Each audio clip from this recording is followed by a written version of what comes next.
présenter ici pour mener directement ça qui a passé en cas Constitution hier. Enfin, il commençait hier. Ça c'est peut-être mais ça dit commencer mardi le Premier ministre. On va Philippe J. Pierre qui aussi c'est ministère qui est responsable des affaires finances, l'économie, jeunesse et puis aussi les affaires sécurité l'autre comme ça. Il présentait ça budget. Bon, ça c'est une estimation qu'on nous dit hier, c'est une estimation sur l'argent qui a été dépensé pour l'année ça là, l'année avec hier après il présenté la dernière mercredi il posé avec réfléchir à ce différents monde avec hier débat commencé les du débat ça veut dire contribution différents membres parlement commencé hier avec nous 9 monde qui présenté hier donc on sait tous ces membres parlement ont une chance pour présenter faire contribution yo avec hier nous avons commencé et puis on a Joachim Henry qui a représenté Sud-Est Castries. Nous avons aussi, après c'était honorable Alfred Prosper qui a représenté ça c'est Sud-Est avec aussi c'est membre parlement pour Sud-Est avec ici ministère qui est responsable pour l'agriculture. Nous après c'était honorable Alfred non c'est Joachim Jeremiah Norbert, excusez-moi, il c'est membre parlement pour Nord-Nico avec il aussi une responsabilité pour les affaires empêchement crime avec ça monde qui a des habilités. Et puis aussi après hier nous avons parlé des monde qui parlait hier qui fait contribution hier. Après on est Jeremiah Norbert, nous avons on est Kenson Casimir qui a représenté place ça c'est Gozilé avec ça il parlait après déjeuner c'était lui qui était premier pour parler après déjeuner avec aussi on est Kenson Casimir ni responsabilité pour place quand ça c'est affaires développement jeunesse et puis sport veut dire peut-être où ça continue ben nous. Yes, after Kenson, we had the Honorable Representative for Soufrière Saltibus, Emma Hippolyte. She was followed by Virginia Albert, Bradley Felix, Moses Jabatis, and the Honorable Sean Edwards closed the session last evening. So in all, we had 9 members who made the contributions, and so we will be expecting how many today? 8? 8 members. We ended at 8 last evening and we're expecting to go for another long day. But all in all, it was a really interesting and lively debate. Of course, the government parliamentarians, they supported the Prime Minister's estimates of $2,057,519,900. They praised the Prime Minister for what they called his prudent management of the economy. They of course attributed his handling of the economy to the surplus and the projected growth for 2024. Most of them, of course, said it was unprecedented, following the economy they had inherited on assuming office in July 2021. And they were saying the Prime Minister was something of a magician to be able to so quickly turn the economy around and to register a 3rd consecutive growth. But some of the standout presentations yesterday, of course, was the member for Vieux-Fort North. I know he's number 1 on your list. He had a very fiery debate. He spoke, of course, on his portfolio, which is health. He spoke on the achievements of his ministry. He acknowledged the challenges that the health ministry faced, but he said that his government was really pushing, towards assisting. And he praised the Prime Minister because there was an increased allocation to his ministry in this year's budget. The other standout contribution came from the Minister with responsibility for education, that is the parliamentary representative for Dennery North. One of the things he spoke about, one of the proposals he highlighted, and I suppose we'll be hearing more of that in the appropriations bill when that debate starts on the 22nd of April. He said there was a problem in Dennery North, that professionals who had returned from studying overseas were actually leaving the constituency because there was a dearth of proper housing. And so they would be moving to areas like Carolee, they would be moving to areas like Union Terrace, and call it a brain drain from the constituency. And he said that he would be, as the representative for that area, he would be seeking to address that. And he said, along with the officials from the Ministry of Housing, along with the officials in the Ministry of Housing, I think they have been able to locate some properties, two areas, and he said that they would, for development, and they would be putting up some housing schemes in that area to sort of encourage the professionals to remain in Dennery North. Which I found quite interesting and quite developmental. Absolutely. So ça c'est quand Virgil dit nous ministère qui est responsable, ça c'est honorable Sean Edwards qui est responsable, qui même parlement pour sur Northern, qui a fait un plan pour chaîne professionnelle en place là, puisqu'il dit depuis ce moment sorti l'université, il y a qu'à les derniers pas peut-être en place là pas bon assez, il va aller rester de l'autre côté avec qui a fait tout ça et puis pour faire un bâti, faire développement, bâti caille pour ces gens là. Ils l'ont mené en deux places. Il dit oui, qui n'ont ces places là encore, Virgil over. No, I can't remember the specific areas, but it's located within the constituency. Oui. And you said, I think that they were able to identify, I think in one plot, or it is collectively 200 lots. Right. 200 lots. Something like Matua or something. I'm not familiar with those areas, but I think they were able to identify 200 lots, he said, and he said... Ils ont place un peu 400 de l'autre côté. Ça peut-être bien intéressant. Mais on est à Moses Jean-Baptiste, qu'on te dit tout à l'heure, il défend un ministre, puisqu'il était capable de dire en parole qui te dit par sa opposition, pas un cas constitué, mais c'est des hauts cas constitués là. Il était un monde qui ça c'est face à l'opposition qui a dit comme que gens à quoi des professionnels simples pas bon assez, il était allé l'autre pays pour jouer une santé, pour croire famille avec, il était défendre ça sérieusement avec, peut-être c'est moi quoi il dit que servir langage, peut-être il pas de servir à quoi même. Aussi, nous avons l'autre présentation par honorable Emma Hippolyte. Emma Hippolyte, tu as parlé sérieusement à sur ces différents développements en place. Il parlait à ce, comme nous te dit hier, nous te parlé à ce. On ne peut pas mot, il dit c'est subvention pour subsidier. Donc, je me demande pour un mot comme ça. Nous n'avons pas un mot. Merci, monsieur Mahoney Auger, pour ça. Il dit nous a servi ça. Avec, il dit aussi, ministre qui a pour un ministre comme ça, qui est responsable de garder pour ça, il a créé un website à ce computer pour développer ça, plus fort. Il a aussi parlé à ce coop. Il est aussi responsable pour les affaires coop.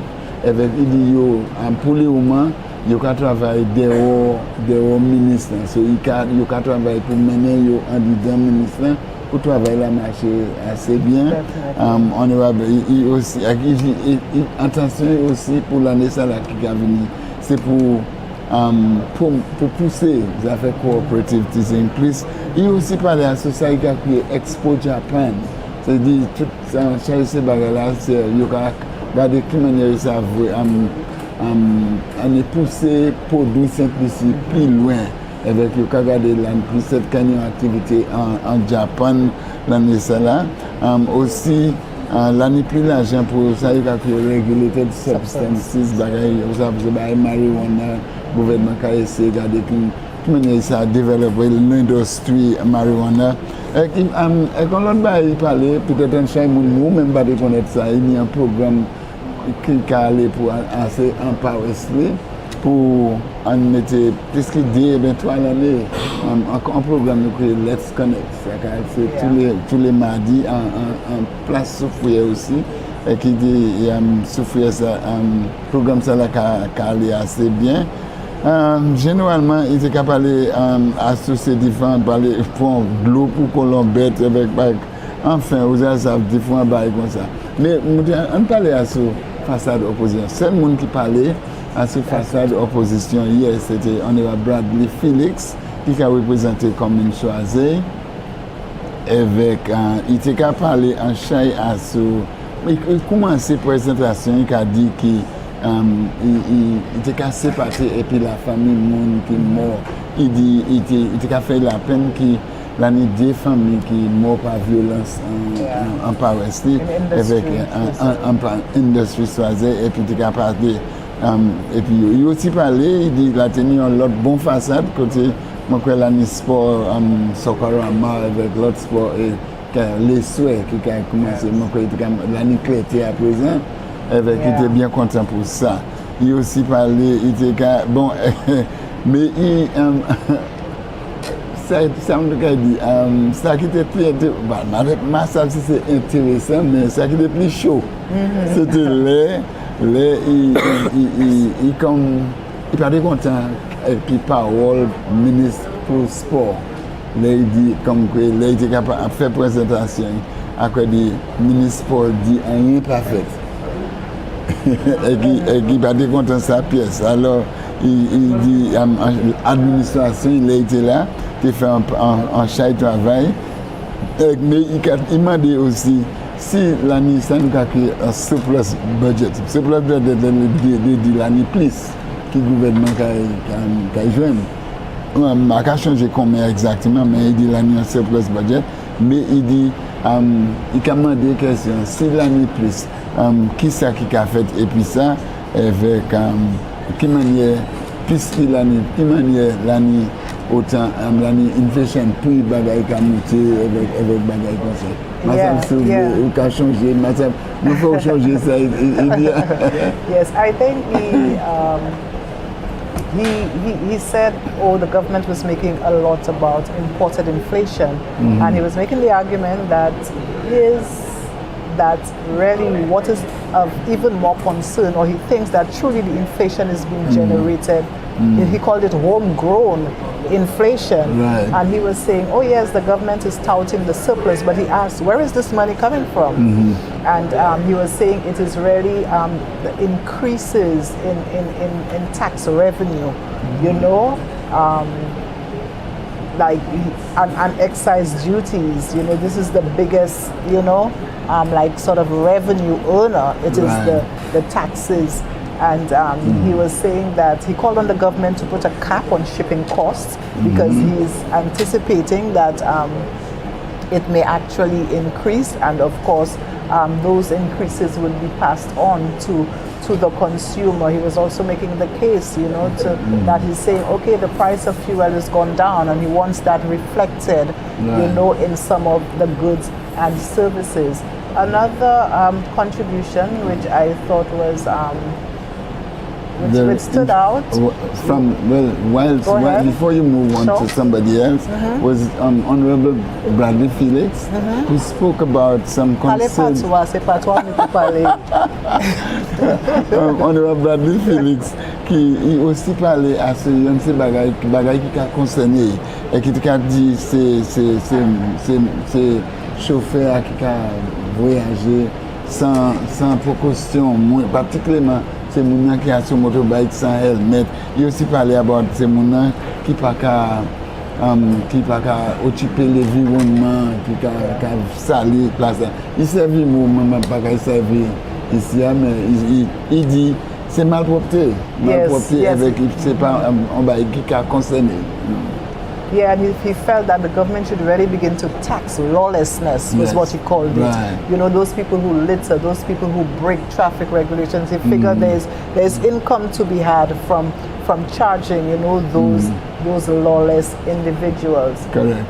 So moving on, I think another contribution which stood out was the member for Castries South East. That is Joachim Henry. And he's also the Minister for Equity, Social Justice and Empowerment. And he praised the Prime Minister because he saw an increase in the allocation to his ministry. He said the Prime Minister had given his ministry enough and he was content and happy. Wow. Yes, he said the Prime Minister has given my ministry enough. And he said because of that, they would be able to reach more people. He mentioned 3 religious organizations within his constituency who would be getting donations or subventions to continue their feeding program. Some of them would be getting it for the first time. And he was saying because of what the Prime Minister has done, I think there's also an increase in the allocations to public assistance. Right. So he was saying that because of what the Prime Minister has done, that increase, the people who have been on the waiting list for public assistance would be able to get that public assistance. And he was full of praise for the Prime Minister. He said there will be some reduction. There will be some reduction in or poverty alleviation because of the estimates this year and the allocation to his ministry, Michael. Nous c'était honorable Jerry non, ça c'est Jeremiah Norbert. Nous te dit qu'il parlait à ce moi quand nous te parlé à ce contribution aussi, il dit l'ami en cette situation de l'eau en patience et puis ça c'est un qui a concerné aussi continuer à remercier le gouvernement pour ça c'est Jetty a changé Jetty micro avec l'année plusieurs l'autre bagaille il dit comme on dit il aussi il hier moi j'ai mentionné mais moi aussi vieux dit qu'il parlait de ministre il a appointé un research officer. Ça c'est un monde qui a fait recherche pour garder situation crime avec manière pour empêcher crime avec peut-être tu vas regarder qui manière qui a fait l'autre pays avec aussi il dit la dernière un problème courant électrique en Bordelais mais il a manger ça c'est là nous avons ça Jean apparaître et puis expliquer derrière l'autre monde alors nous maintenant directement là pour nous commencer session.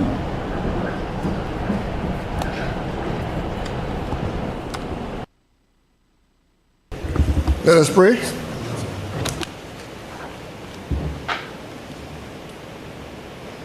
Almighty God, by whom alone kings reign and princes decree justice, and from whom alone cometh all counsel, wisdom and understanding, we thy unworthy servants here gathered together in thy name, do most humbly beseech thee to send down thy heavenly wisdom from above, to direct and guide us in all our consultation, and grant that we, having thy fear always before our eyes, and laying aside all private interests, prejudice, and partial affection, the result of all our counsel may be to the glory of thy blessed name, the maintenance of true religion and justice, the safety, honor, and the happiness of the King, the public will, peace, and tranquility of St. Lucia, and the uniting and knitting together of the hearts of all persons and estates within the same, in true Christian love and charity one towards another, through Jesus Christ our Lord. Amen. The grace of our Lord Jesus Christ, the love of God, and the fellowship of the Holy Ghost be with us all evermore. Amen.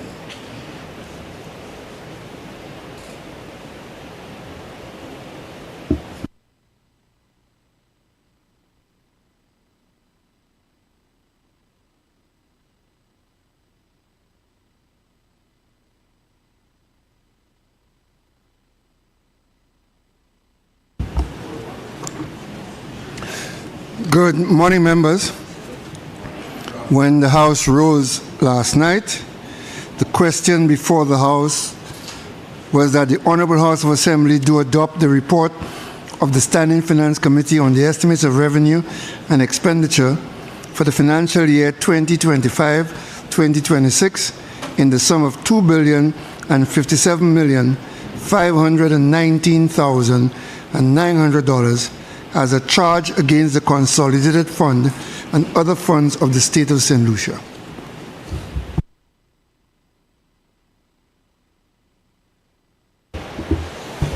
Member for Ancillary Canneries.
Mr. Speaker,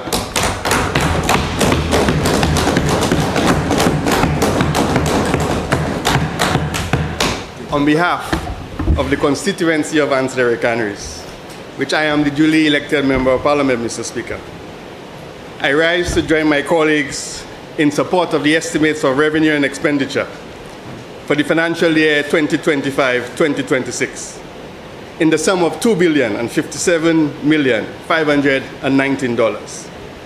Mr. Speaker, given the Member of Parliament for Social Saltibus rose in support of the estimates, he may have asked a few questions, Mr. Speaker, but he could not contain his satisfaction. However hard he tried, he was indeed impressed, Mr. Speaker. And given, Mr. Speaker, his willingness to join us in what he indicated was a mature conversation about the issues confronting the country. In that particular instance, Mr. Speaker, he was referring to littering, and that the government should consider fines. And given the fact, Mr. Speaker, that we have achieved a significant milestone laying before this Honourable House the estimates of revenue expenditure in the sum of $2,057,519,900, Mr. Speaker, I believe it is important to remind my constituents, the country, that this was not fortuitous, not achieved by accident, or as the Member of Parliament for Labrie would say, not by spontaneous combustion, but from a vision, hard work, dedication, leadership, skill of the Member of Parliament for Castries is the Prime Minister, our Minister of Finance. Permit me, Mr. Speaker, to provide some background, which should make the achievements of 2024 even more spectacular, but also provide confidence in the estimates before this House that we will deliver on what is contained, Mr. Speaker, in this book. Mr. Speaker, as of December 2021, central government debt, guaranteed liabilities, overdraft and non-debt liabilities stood at $4.6 billion, or 102% of our debt to GDP ratio, Mr. Speaker. 92%, Mr. Speaker, if you remove non-debt liabilities, guarantees, and overdraft. The government of St. Lucia, Mr. Speaker, approximately $307 million, Mr. Speaker, in non-debt liabilities, $200 million, Mr. Speaker, for DFCs, $91 million in payables, $52 million for land claims, and $27 million, Mr. Speaker, was owed to the University of the West Indies. Mr. Speaker, I am not aware of any country in the Eastern Caribbean currency region with off-balance sheet commitments similar to those of a DFC. 200 million, Speaker. Not one country in the Eastern Caribbean currency union, Mr. Speaker. and ICPRs. Our debt at the time, Mr. Speaker, was amongst the highest quintile across the world. Mr. Speaker, and I'm fully aware, Mr. Speaker, and we are aware, Mr. Speaker, that the debt to GDP ratio would rise sharply during COVID-19. However, Mr. Speaker, on a comparative basis, this increase was vastly sharper than what was posted by any other country in the world, Mr. Speaker. On average, Mr. Speaker, countries around the world increased their debt as a share of GDP by 9 percentage points over the course of the pandemic. In this region, Mr. Speaker, excluding St. Lucia, countries increased their debt as a share of GDP by 15 percentage points, less, Mr. Speaker, than half the increase posted by St. Lucia. St. Lucia was not the only country in the region, Mr. Speaker, to have increased its proportion of its budget devoted to interest payments. The only country, Mr. Speaker, in the region to have increased its proportion of budget devoted to interest payments. And I know the member from Mico South will intimate later that there is an increase in the amount allocated for the interest of paying debts. But we will come to that very shortly, Mr. Speaker.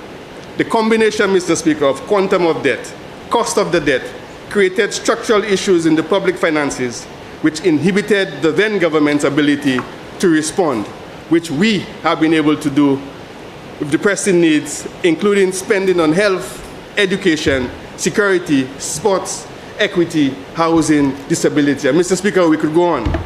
This Prime Minister, Mr. Speaker, the Member of Parliament for Castries East, decided that this country must be placed on a sustainable path, the results of which, Mr. Speaker, we are seeing in the estimates of revenue and expenditure for 2025-2026.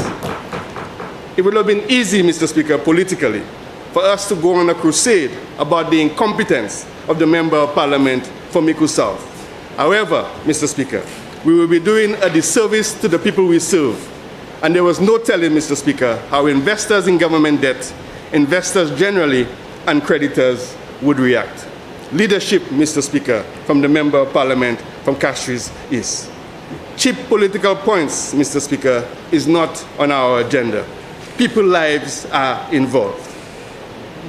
During the debate, Mr. Speaker, of estimates of revenue and expenditure for financial year 2022-2023, we said then that the government was laying the groundwork for St. Lucia's recovery.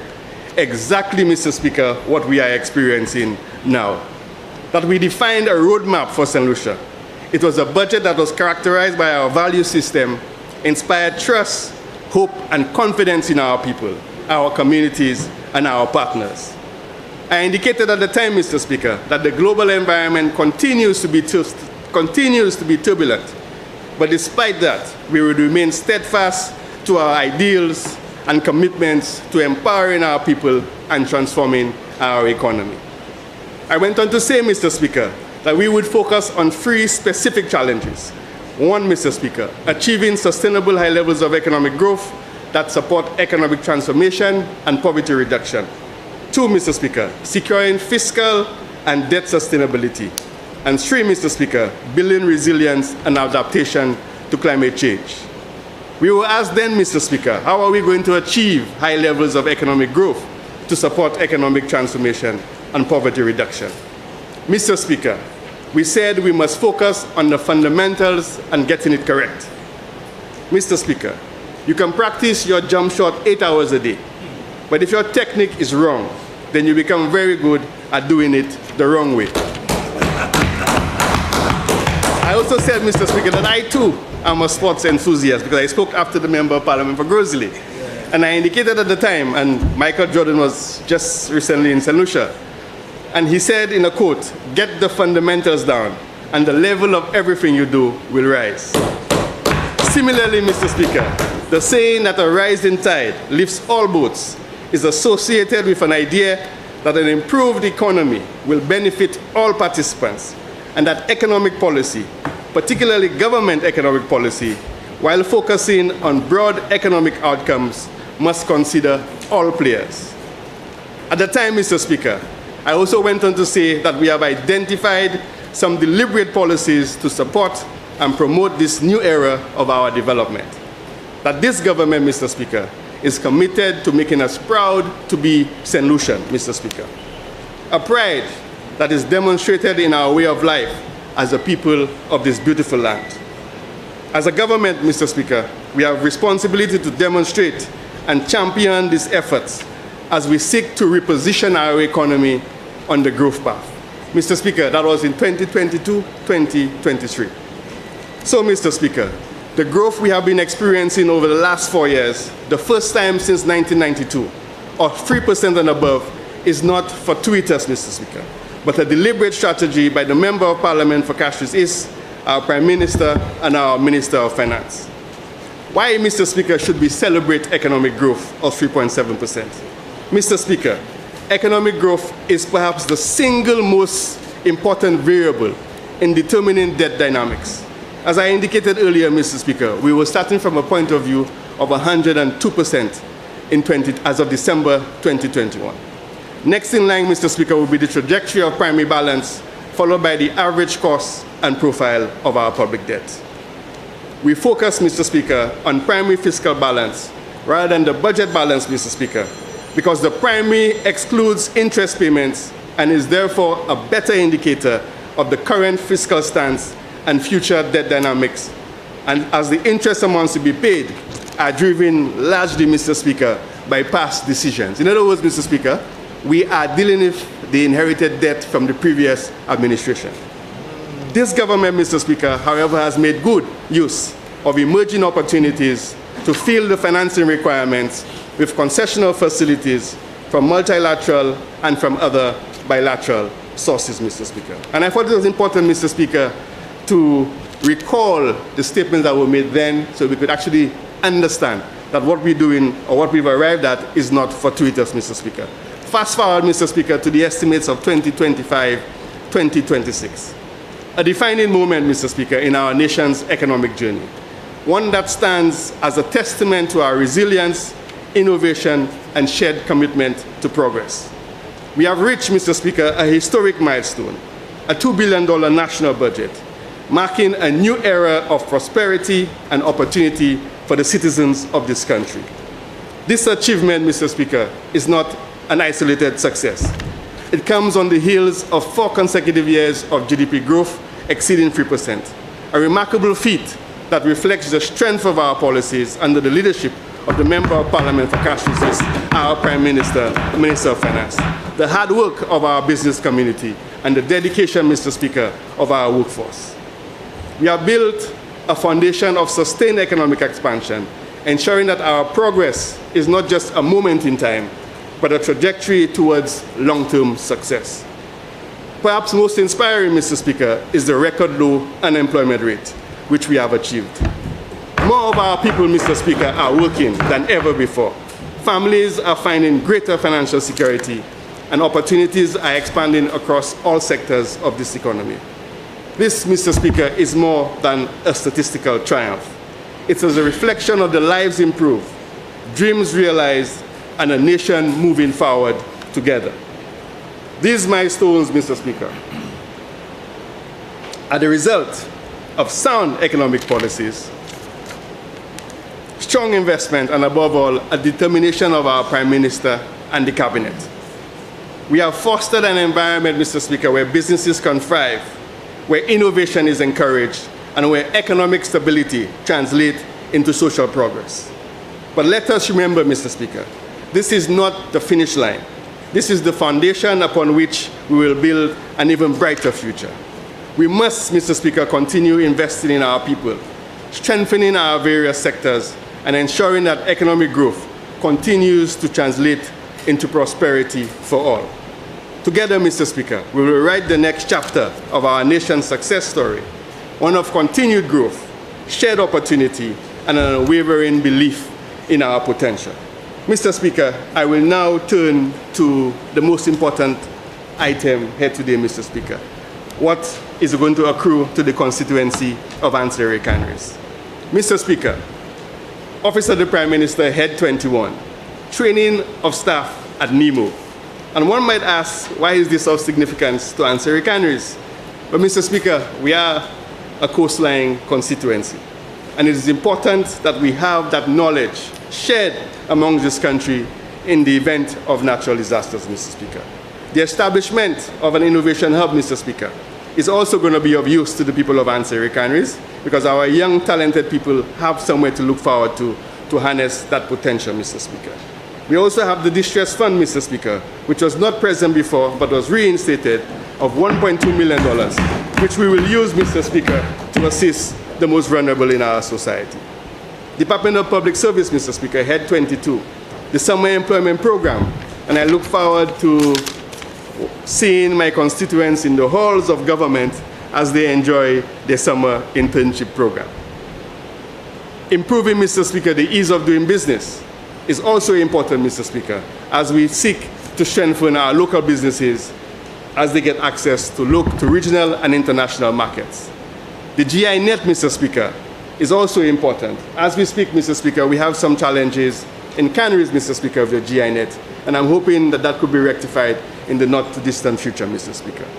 The Caribbean Digital Transformation Project, Mr. Speaker, is also important as it's helped to harness the skills of my constituents, Mr. Speaker, and indeed the young people of this country.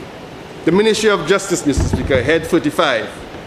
I'm happy, Mr. Speaker, to see that there's going to be an additional staff at the Division of Civil Status Registry. Mr. Speaker, a lot of my constituents traverse the highways to come to Castries to attend to matters at the Division of Civil Status Registry.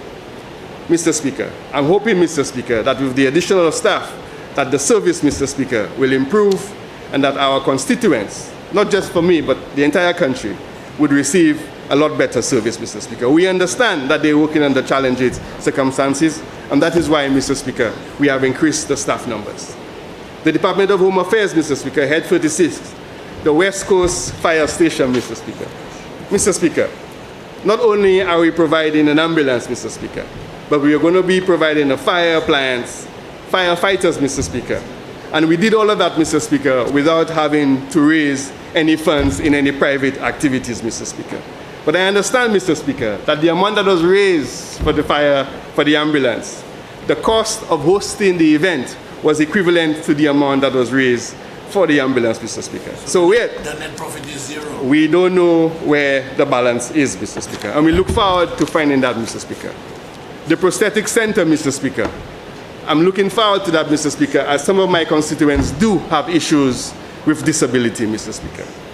The Ministry of National Security, Head 47, Mr. Speaker, repairs to police stations.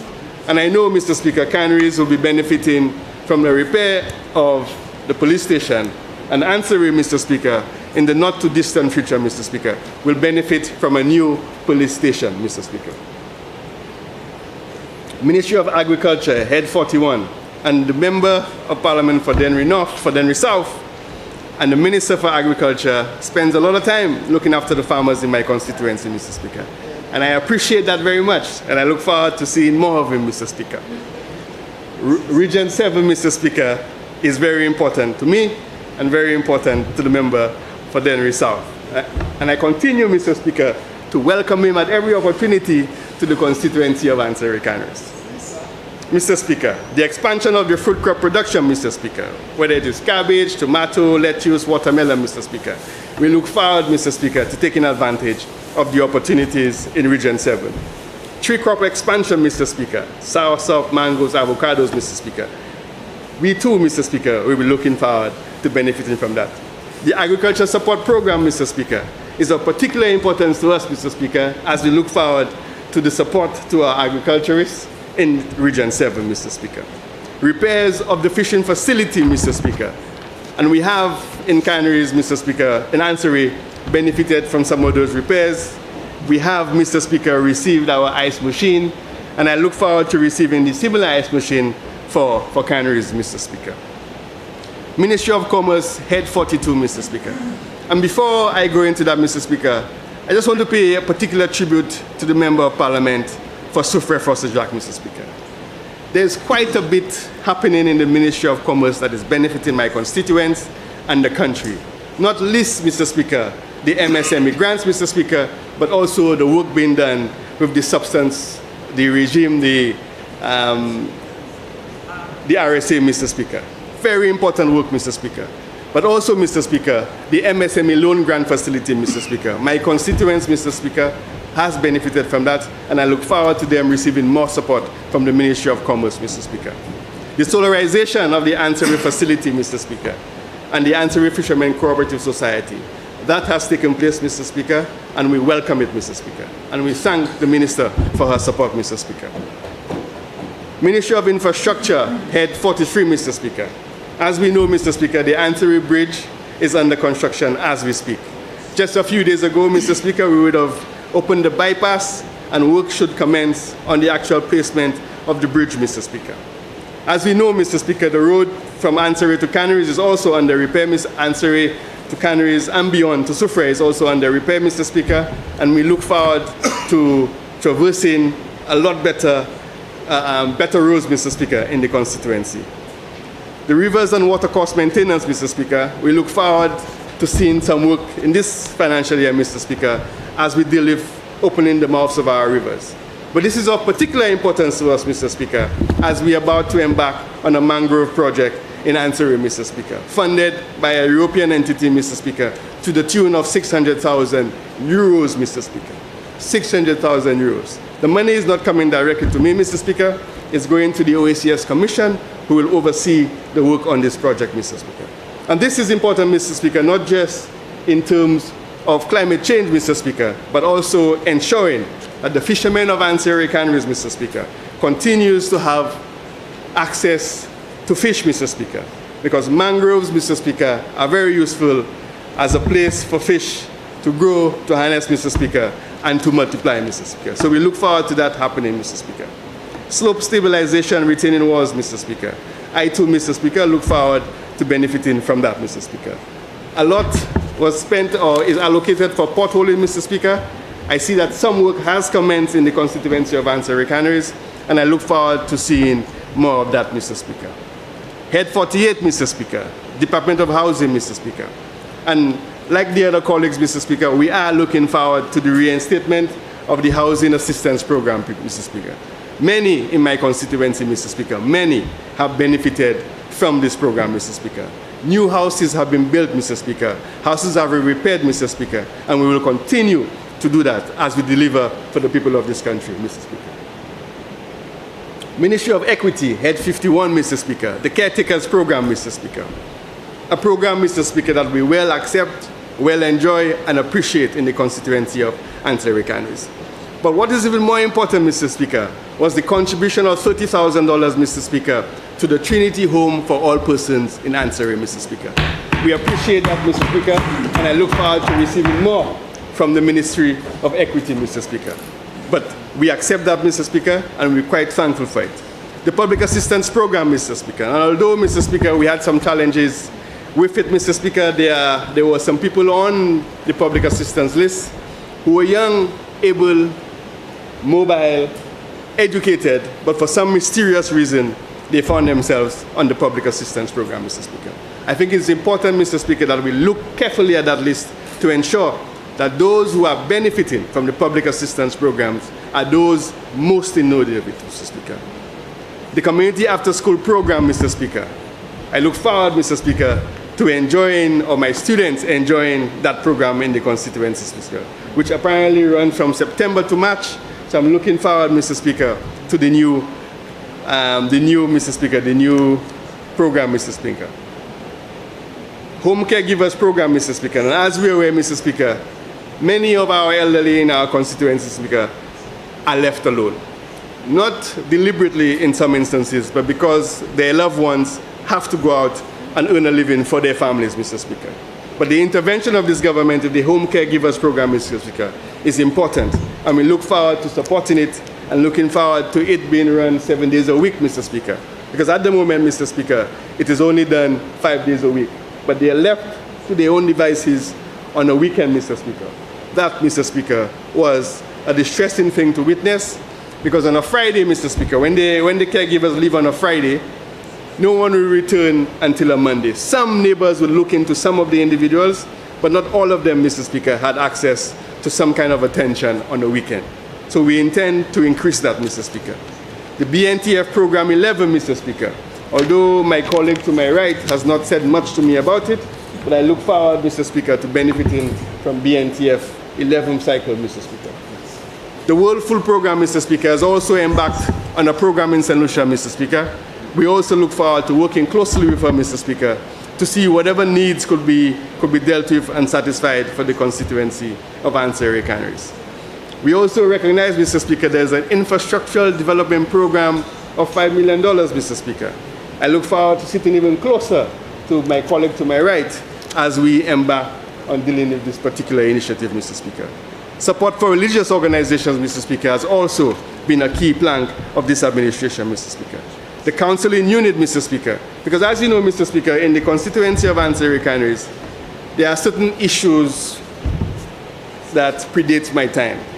There are individuals, Mr. Speaker, who are dealing with issues of domestic violence, child abuse when they were younger, but now they are older and they are still suffering from those issues, Mr. Speaker. We look forward, Mr. Speaker, to getting more access to the counseling unit so some of my constituents could get the sort of relief that they need from the traumas of the past, Mr. Speaker. Department of Education, Head 52, Mr. Speaker, rehabilitations of schools. And I want to thank my good friend, the Member of Parliament for Denry North, Mr. Speaker, as he has been very, very good to me, Mr. Speaker, to my schools and to my constituency, Mr. Speaker. I look forward, Mr. Speaker, to spending a little more time with him in my constituency, Mr. Speaker. He went to a school in my constituency, Mr. Speaker, and he asked the children who was the nicer Member of Parliament, whether it was him or myself. But he got the resounding answer. What is it? Huh? What is He it? said the Member of Parliament.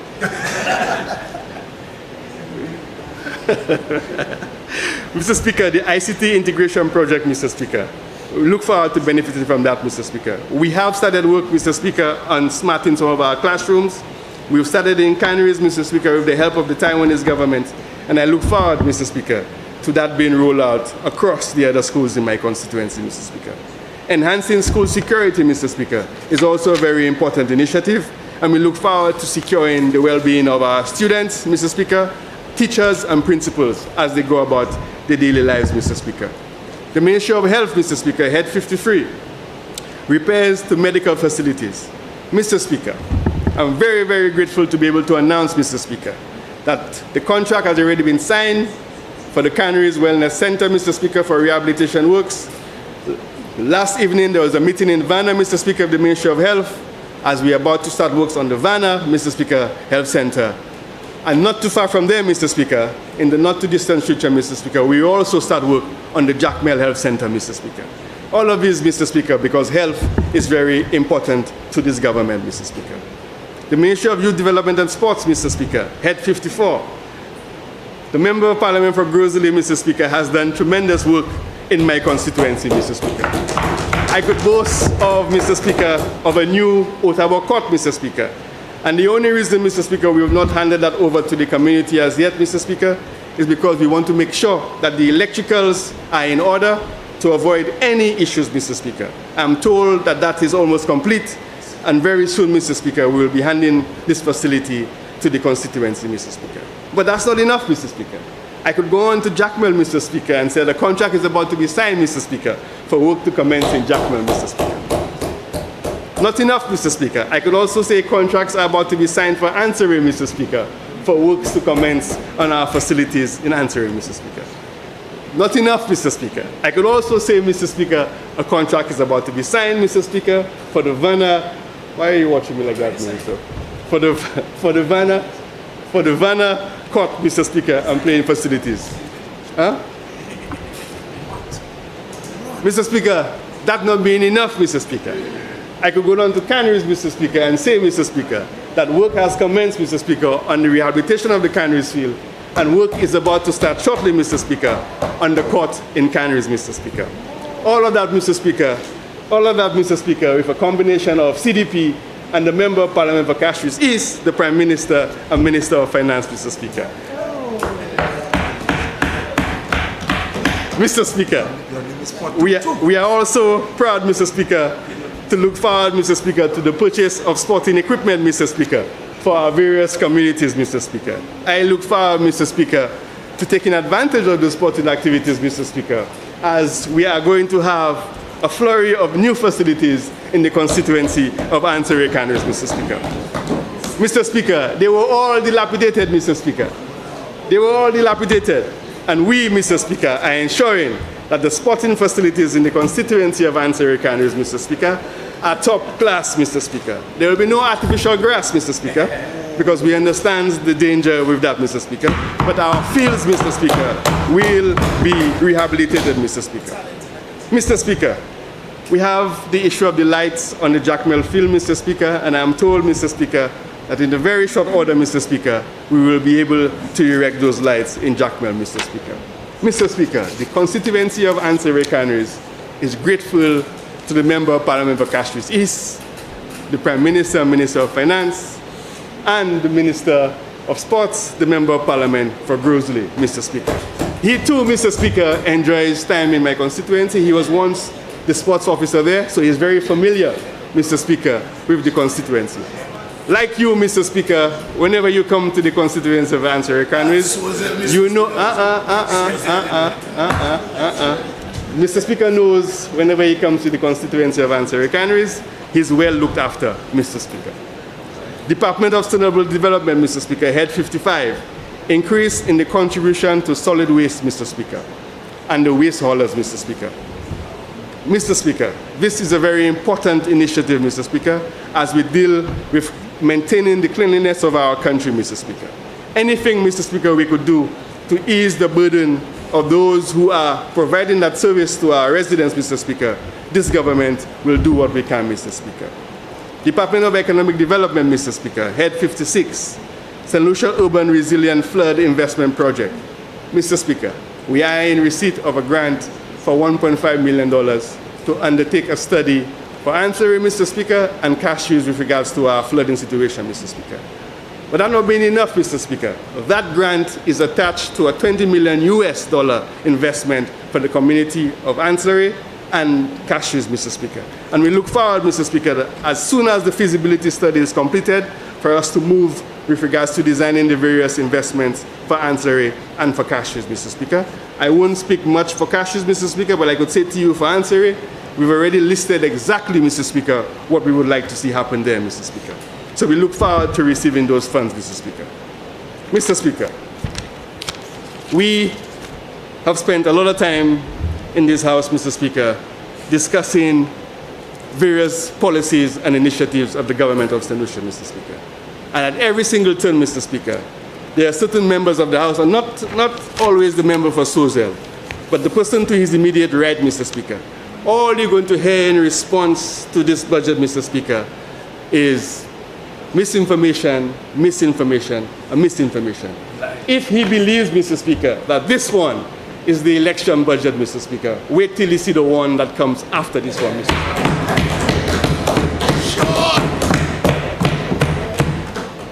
We, Mr. Speaker, are determined, Mr. Speaker, to transform the lives of the people of this country, Mr. Speaker.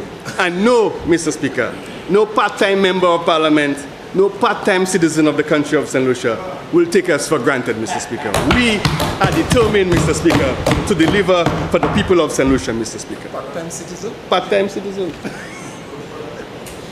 Part-time citizen. Product of where? I'm not even sure.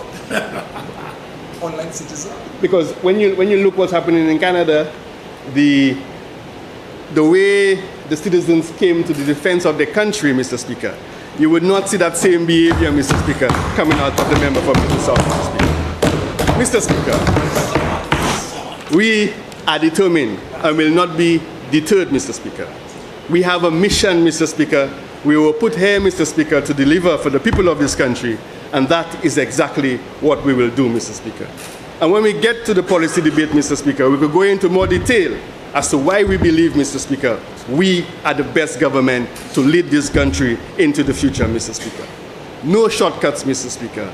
No short changes, Mr. Speaker, but full determination from the Cabinet and the Minister of Finance, the Prime Minister, and the Member of Parliament for Castries East. Now, yesterday, Mr. Speaker, the member for Sozel, Mr. Speaker, asked a few questions. He asked about the initiatives that were there before we got into the youth economy, Mr. Speaker.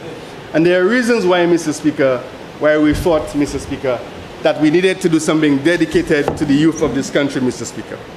He's right, Mr. Speaker, that there were various other initiatives that were already on the table. We could think of Boost, Mr. Speaker. SBDC, the Small Business Development Center, the St. Lucia Youth Business Trust, Mr. Speaker. All of those initiatives, Mr. Speaker, were there, Mr. Speaker. But when you actually look at the detail, Mr. Speaker, I'll just give you an example, Mr. Speaker. Those who are benefiting from those programs, Mr. Speaker. In the case of cashews, Mr. Speaker, 45%. In the case of grocery, Mr. Speaker, 23%. Viewfort, 9%. Miku, 6%. Dennery, 5%. Soufrière, 4%. Sogel, 3%. Ancillary, 2%. Labrie, 2%. Canneries, 1%, Mr. Speaker. We, Mr. Speaker, as a government, could not countenance as that being a successful youth program, Mr. Speaker. And that is why, Mr. Speaker, we've put so much effort and resources to the youth economy, Mr. Speaker, because we believe in them and we believe, Mr. Speaker, that they deserve the best of us, Mr. Speaker. So that goes, Mr. Speaker, to Bradley's comment, Mr. Speaker, about the initiative, Mr. Speaker. He also, member for Sozel, he also raised the issue about the PIN community centers, Mr. Speaker, and I would say to him, Mr. Speaker, that we will look into it to ensure that it's not mischief and it's just simply an operational or administrative matter, Mr. Speaker. We are not in the business of victimizing, Mr. Speaker, or creating any issues for any member of Parliament, Mr. Speaker. He also made the point, Mr. Speaker, of William Shakespeare, Mr. Speaker. And he spoke of the monologue as you like it, Mr. Speaker, if I am correct.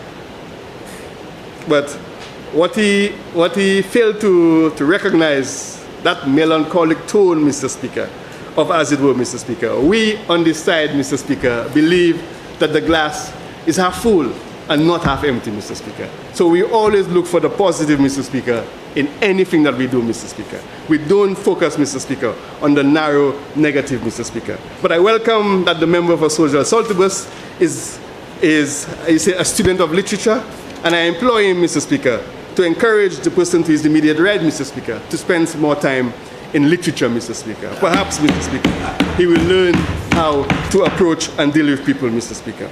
Mr. Speaker, we have done quite a bit of work over the last 4 years, Mr. Speaker, to rescue this country and deliver, Mr. Speaker, to the people of this country.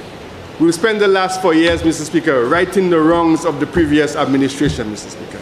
And it would have been very easy for us, as I said earlier, Mr. Speaker, to go on a frolic, Mr. Speaker, and point to every single misdeed that took place when the member from Miku South was the Prime Minister and Minister of Finance, Mr. Speaker. But this is not what we are about, Mr. Speaker. We are about delivering for the people of St. Lucia, and that, Mr. Speaker, is our sole motive, Mr. Speaker. Mr. Speaker, I am very pleased. Ancillary Canneries is very pleased, Mr. Speaker, with what's contained in the estimates of revenue and expenditure, Mr. Speaker. And we look forward, Mr. Speaker, we look forward, Mr. Speaker, to ensuring that every single thing in here that pertains to ancillary canneries, Mr. Speaker, is delivered, Mr. Speaker. I understand, Mr. Speaker, that the member from Miku South is also saying, Mr. Speaker, that there's an issue with implementation. You know, Mr. Speaker, when we come into government, there was the Public Financial Management Act, Mr. Speaker, which was passed in 2020. If the member from Miku South was so inclined and so concerned about implementation, Mr. Speaker, the Public Sector Investment Program should have been a part of the Public Financial Management Act, Mr. Speaker. That is one way, Mr. Speaker, he could have ensured that he was certain that implementation would not be an issue for this country, Mr. Speaker. But when we get the opportunity, Mr. Speaker, we will do what is necessary to right that wrong, Mr. Speaker. Mr. Speaker, with those few words, Mr. Speaker, I, Mr. Speaker, unreservedly, Mr. Speaker, support the estimates of revenue and expenditure for 2025-2026. I thank you, Mr. Speaker.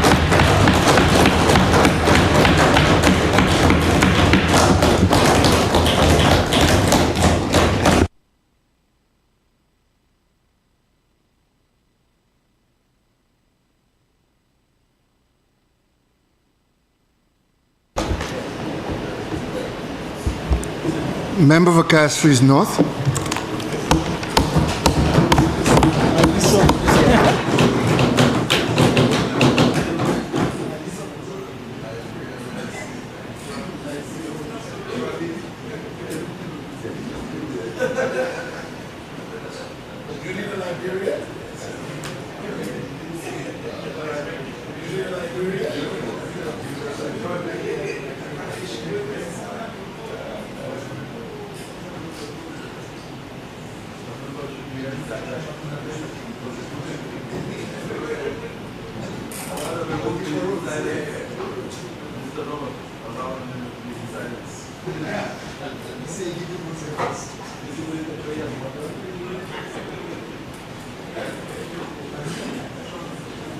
Now has to be.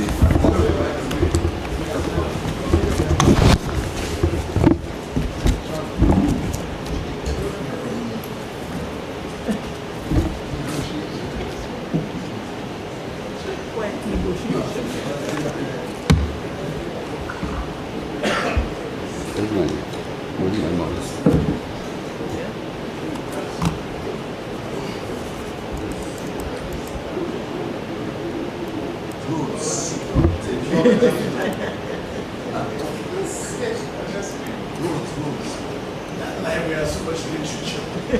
Mr. Speaker,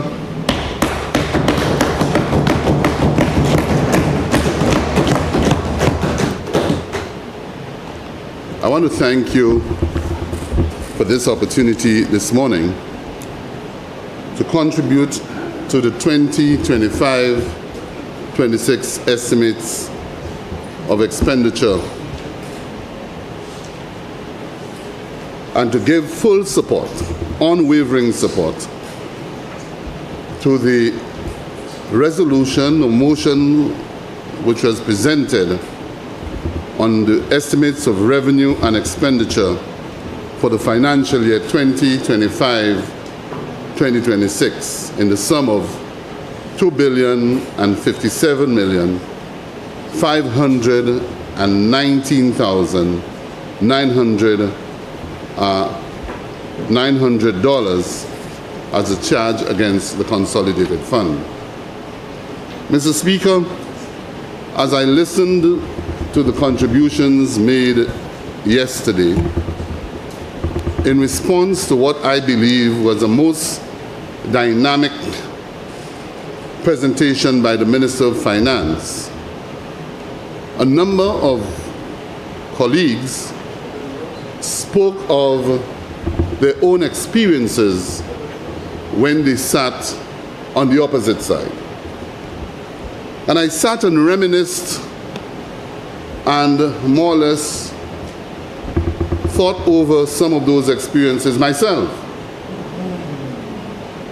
And what at least one member indicated is very true. It's very true, Mr. Speaker. And the question of victimization was raised, and he was true to form.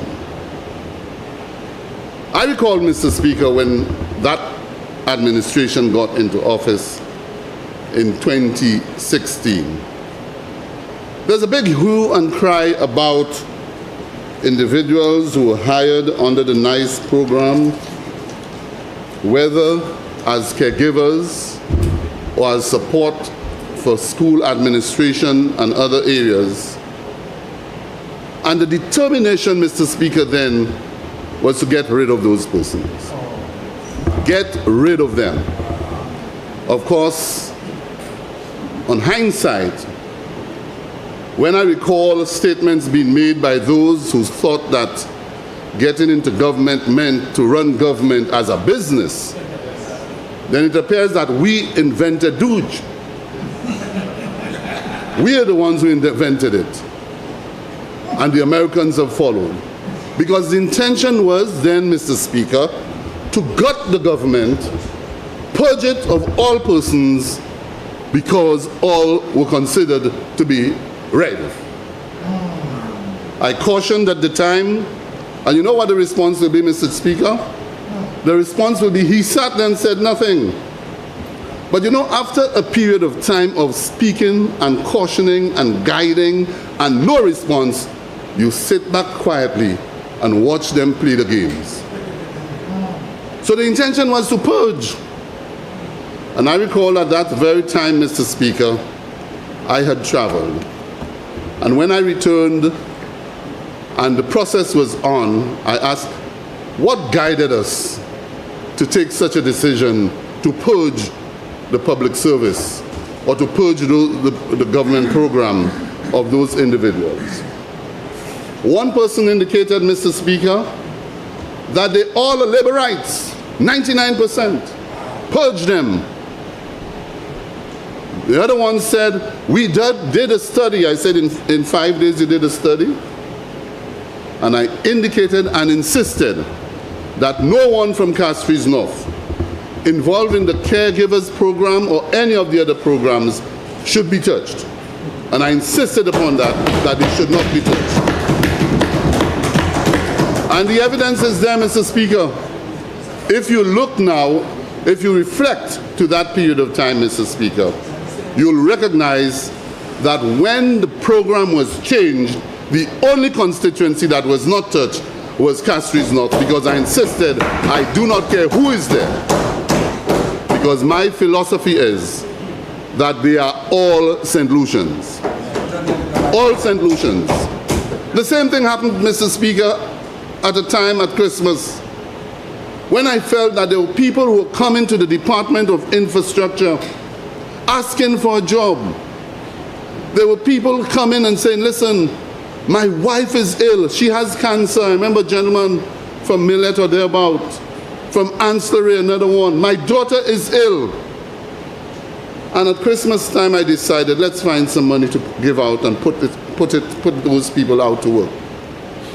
When some of them walked about and saw who was working, they grilled me, convened, Mr. Speaker, a retreat to grill me.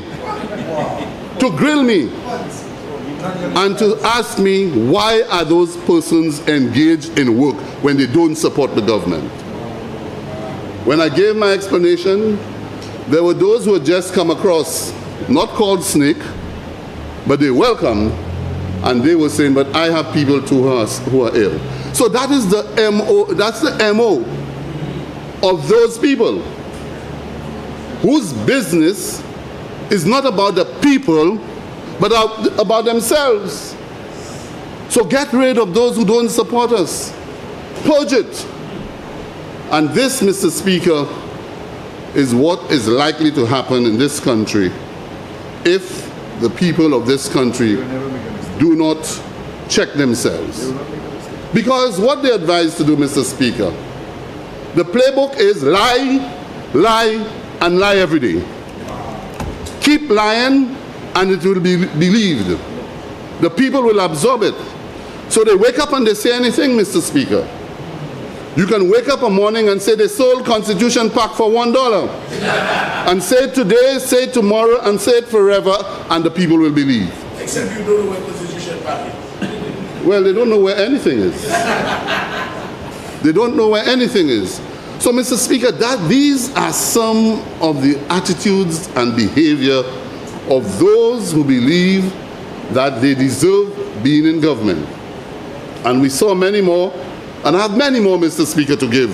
For those who believe that I've lost the key, I have 10 keys to the library. And I'll open it as I feel like, when I feel like, and as I please. But, Mr. Speaker, this government, as I've experienced in the last 4 years, just under 4 years, have demonstrated a government of compassion, a government who understands the needs of the people, a government who is prepared to go all out regardless of political color or class or creed. I remember one day speaking to the Honorable Prime Minister on projects to be implemented. And he said to me, Senior Minister, I do not care who any contractor supports. I will engage them once they can do the job.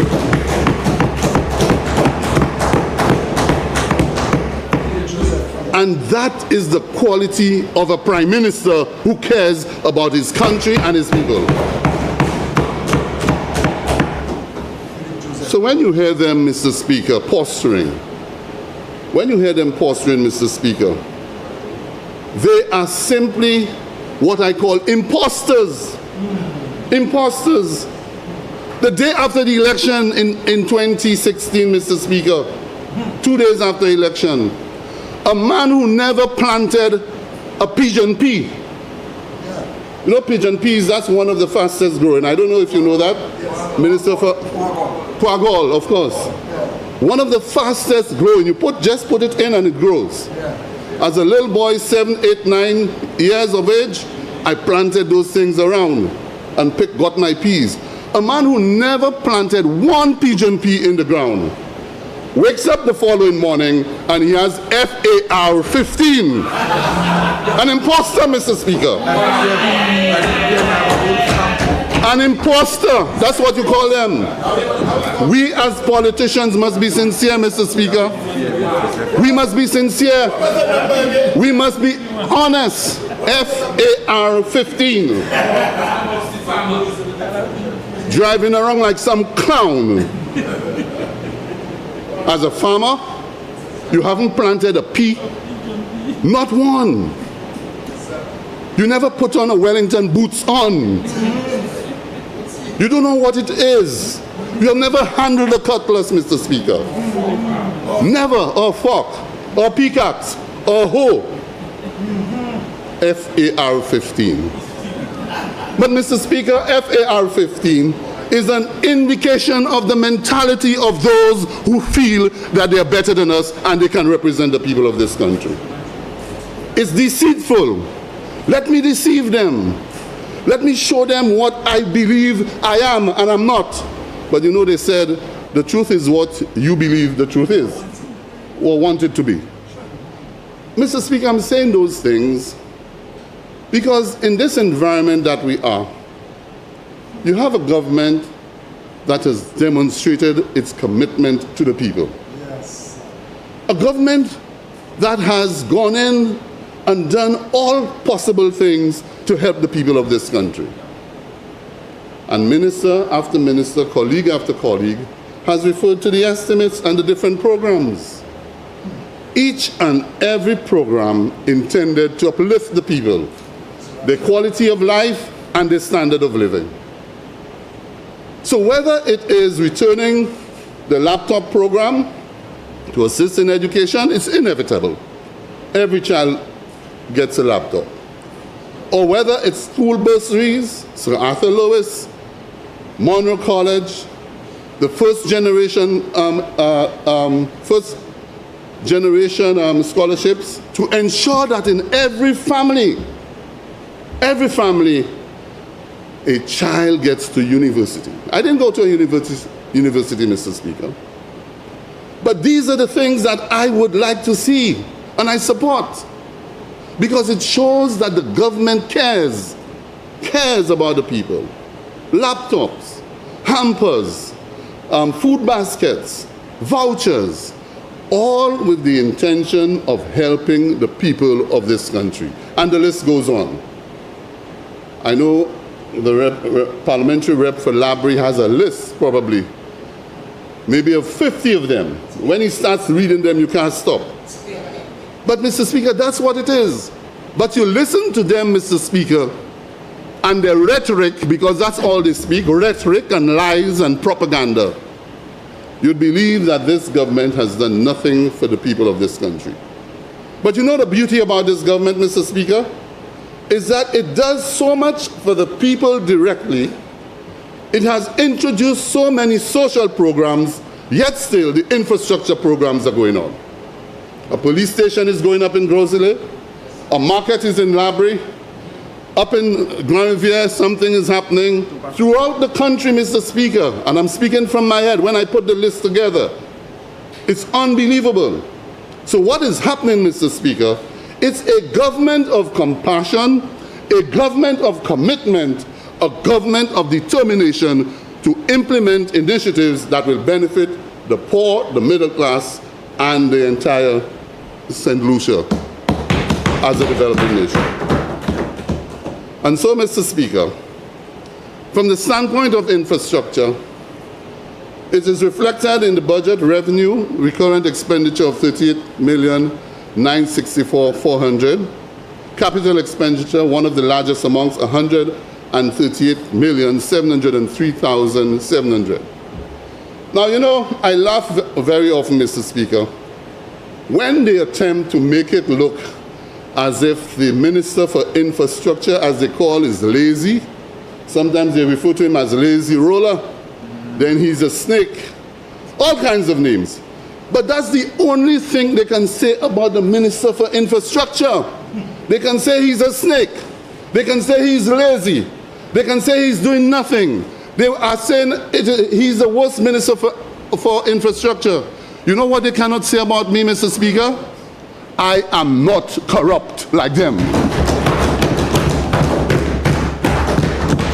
I am not corrupt. So they can say anything they want. They can never point a finger and say that I'm corrupt. Yeah, bring something for $1 million to sign. And I refuse to sign it. Because when you tell me you hire a consultant to go and investigate St. Jude Hospital that was already in motion, and by now it should have been finished, you stop it and you're going to go and investigate it, one man to investigate it, and you would pay him $1 million plus. We did it, how much did we pay? Zero. How much did we pay? Because the people who did it are patriots of the country. That's what it is. Mr. Speaker, you know, I've not said much, you know, but there's a lot to be told. A lot to be told, Mr. Speaker. Mr. Speaker, last year the Prime Minister declared the Year of Infrastructure. It was a statement of commitment, Mr. Speaker. A statement to demonstrate that we as a government are committed to the enhancement of our infrastructure to underpin the economy and to transform the social well-being of our people. And he often said, Mr. Speaker, that infrastructure is not just roads. Certainly not just roads. Infrastructure has to do with education, health, the police, roads and bridges, etc. All of them put together form infrastructure and to help the people of St. Lucia. So, Mr. Speaker, that came in at the right time when the department itself was preparing to launch its strategic plan called Infrastructure 2030. And what is this? Infrastructure 2030 is to say that, hey, it is now the time for we as a government to put a strategic and physical plan in place in terms of developing our infrastructure. A holistic plan. It entails reviewing the legislation of 1959 thereabout, so that you have a more modern piece of legislation, the Works and Roads Act, to look at our standards, look at the protocols that we have, and to improve on those things so that we can deliver. And so, Mr. Speaker, that initiative, you know, emphasized on adequate, resilient, and sustainable infrastructure in an effort at improving the country's productivity and economic competitiveness. That is the essence of it, Mr. Speaker.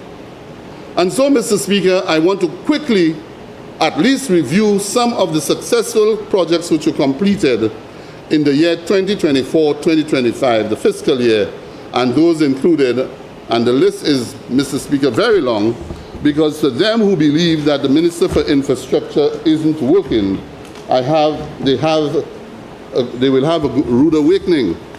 Because while they're sleeping, Mr. Speaker, I am working. I go to bed later than them and I wake up earlier than them. That's why I can plant peas and plant plantain and I don't say I'm a farmer. I've been asking him for my license a long time ago. But I do all of those things. I do all of those things. You wear Wellington boots? Yes, I wear Wellington boots, Mr. Speaker. And when I'm finished, I can go to my kitchen and cook for myself. I can do all of those things, Mr. Speaker, because I wasn't born with a golden spoon in my mouth.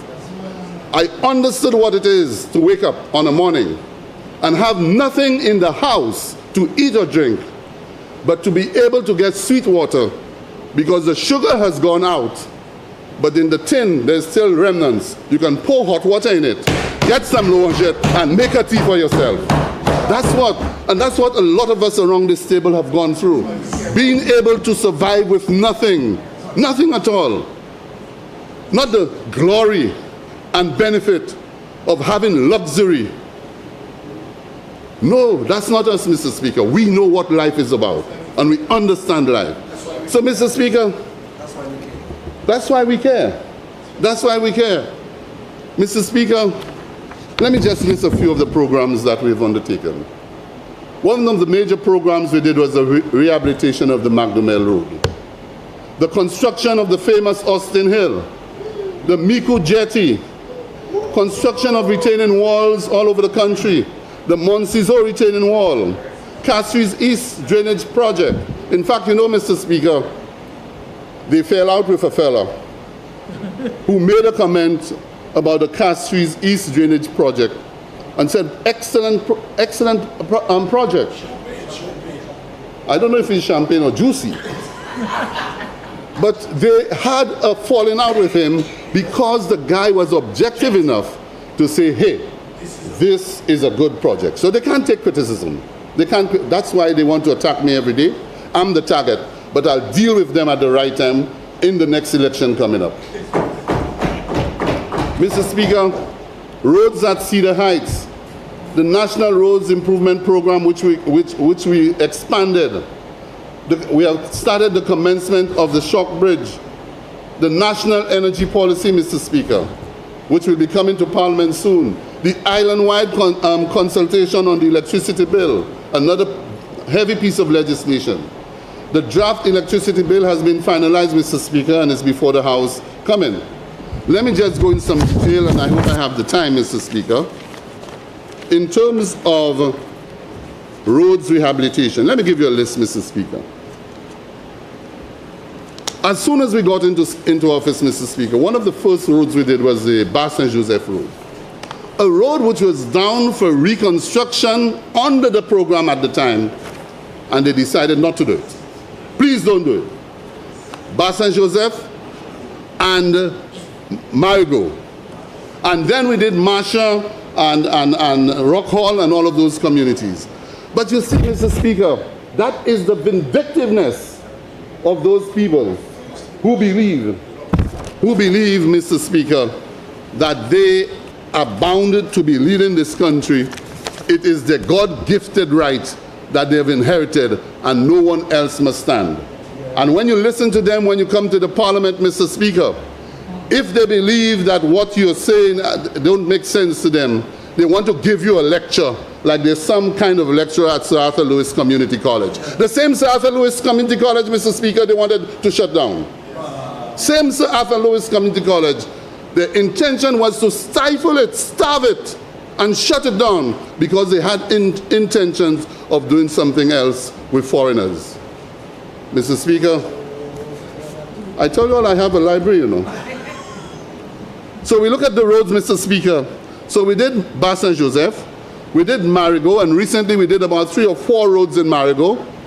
We did the Pigeon Island Causeway, we did the Grosley to Cap Estate Road, the Jerem Motu Drive, Boseju Kaimaje, Mr. Speaker, Bella Rosa and Stadium Roads, Kazaba 1 and Kazaba 2, Platte Road, Mr. Speaker, Piat Road, Valerie Lord, Rivière Mitchell, Monciton is ongoing, Mr. Speaker.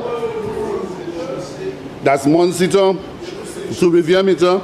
Chaussee we have just completed, and after that we're going to Waterworks Road, Jeremy Street, and Miku Street. Mr. Speaker, as we speak, Mr. Speaker, we're working in Asu Canal. In Asu Canal. We have Asu Canal 1, Asu Canal 2, Asu Canal 3, Asu Canal 4. So you know, Mr. Speaker, there's a joke about a telephone call. There's a joke about a telephone call, someone calling an individual. And he says, as the phone rings, he said, don't call me once, don't call me twice, don't call me 3 times. Well, in the next election, Mr. Speaker, when they go to Asu Canal, they will be saying, don't come here 1, don't come here 2, don't come here 3, because we're voting you out. Whoever come inside there. Mr. Speaker, these are the roads, and let me continue, I've not stopped. Almondale Side Road, Union Hilltop Road, which is in my constituency. Almondale Road itself. I think I spoke to Austin Hill, and the Prime Minister is reminding me because there are so many roads, the Bocage to Mondino bypass. Okay? I spoke of Austin Hill. It's right there, Austin Hill. Despin, Alamon. Is that right? Alamon? But there's an Alamon, Grand Riviere, Side Road, Montego Bay, Olean, Denier Riviere, Richford, and Compare. The list goes on, Mr. Speaker, and they say the lazy roll are not working. I'll roll on y'all.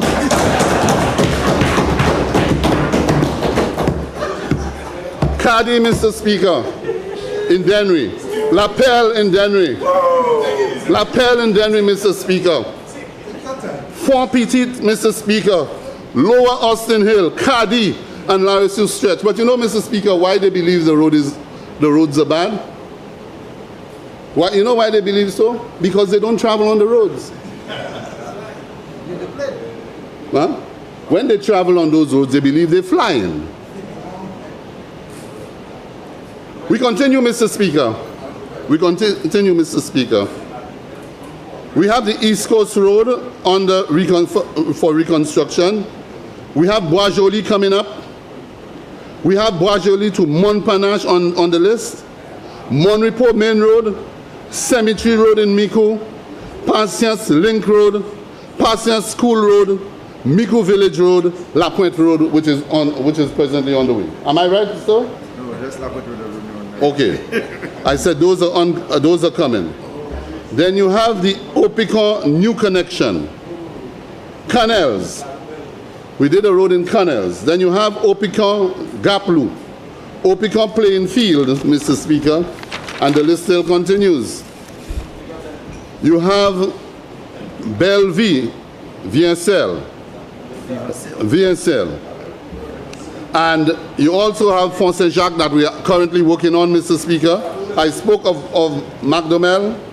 I also spoke of MacDomel. Font Saint-Jacques is ongoing. I spoke of Marigot already.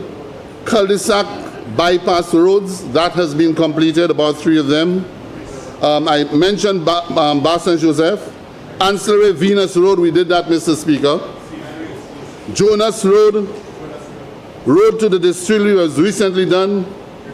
Canaries Riverside Road, Millet Primary School Road, Marshall Main Road, which I mentioned, Boboville Road, Wavin to 12, Tourouge, Menard Hill. All of these roads, Mr. Speaker, we have done. But the lazy roller is not working. More to come.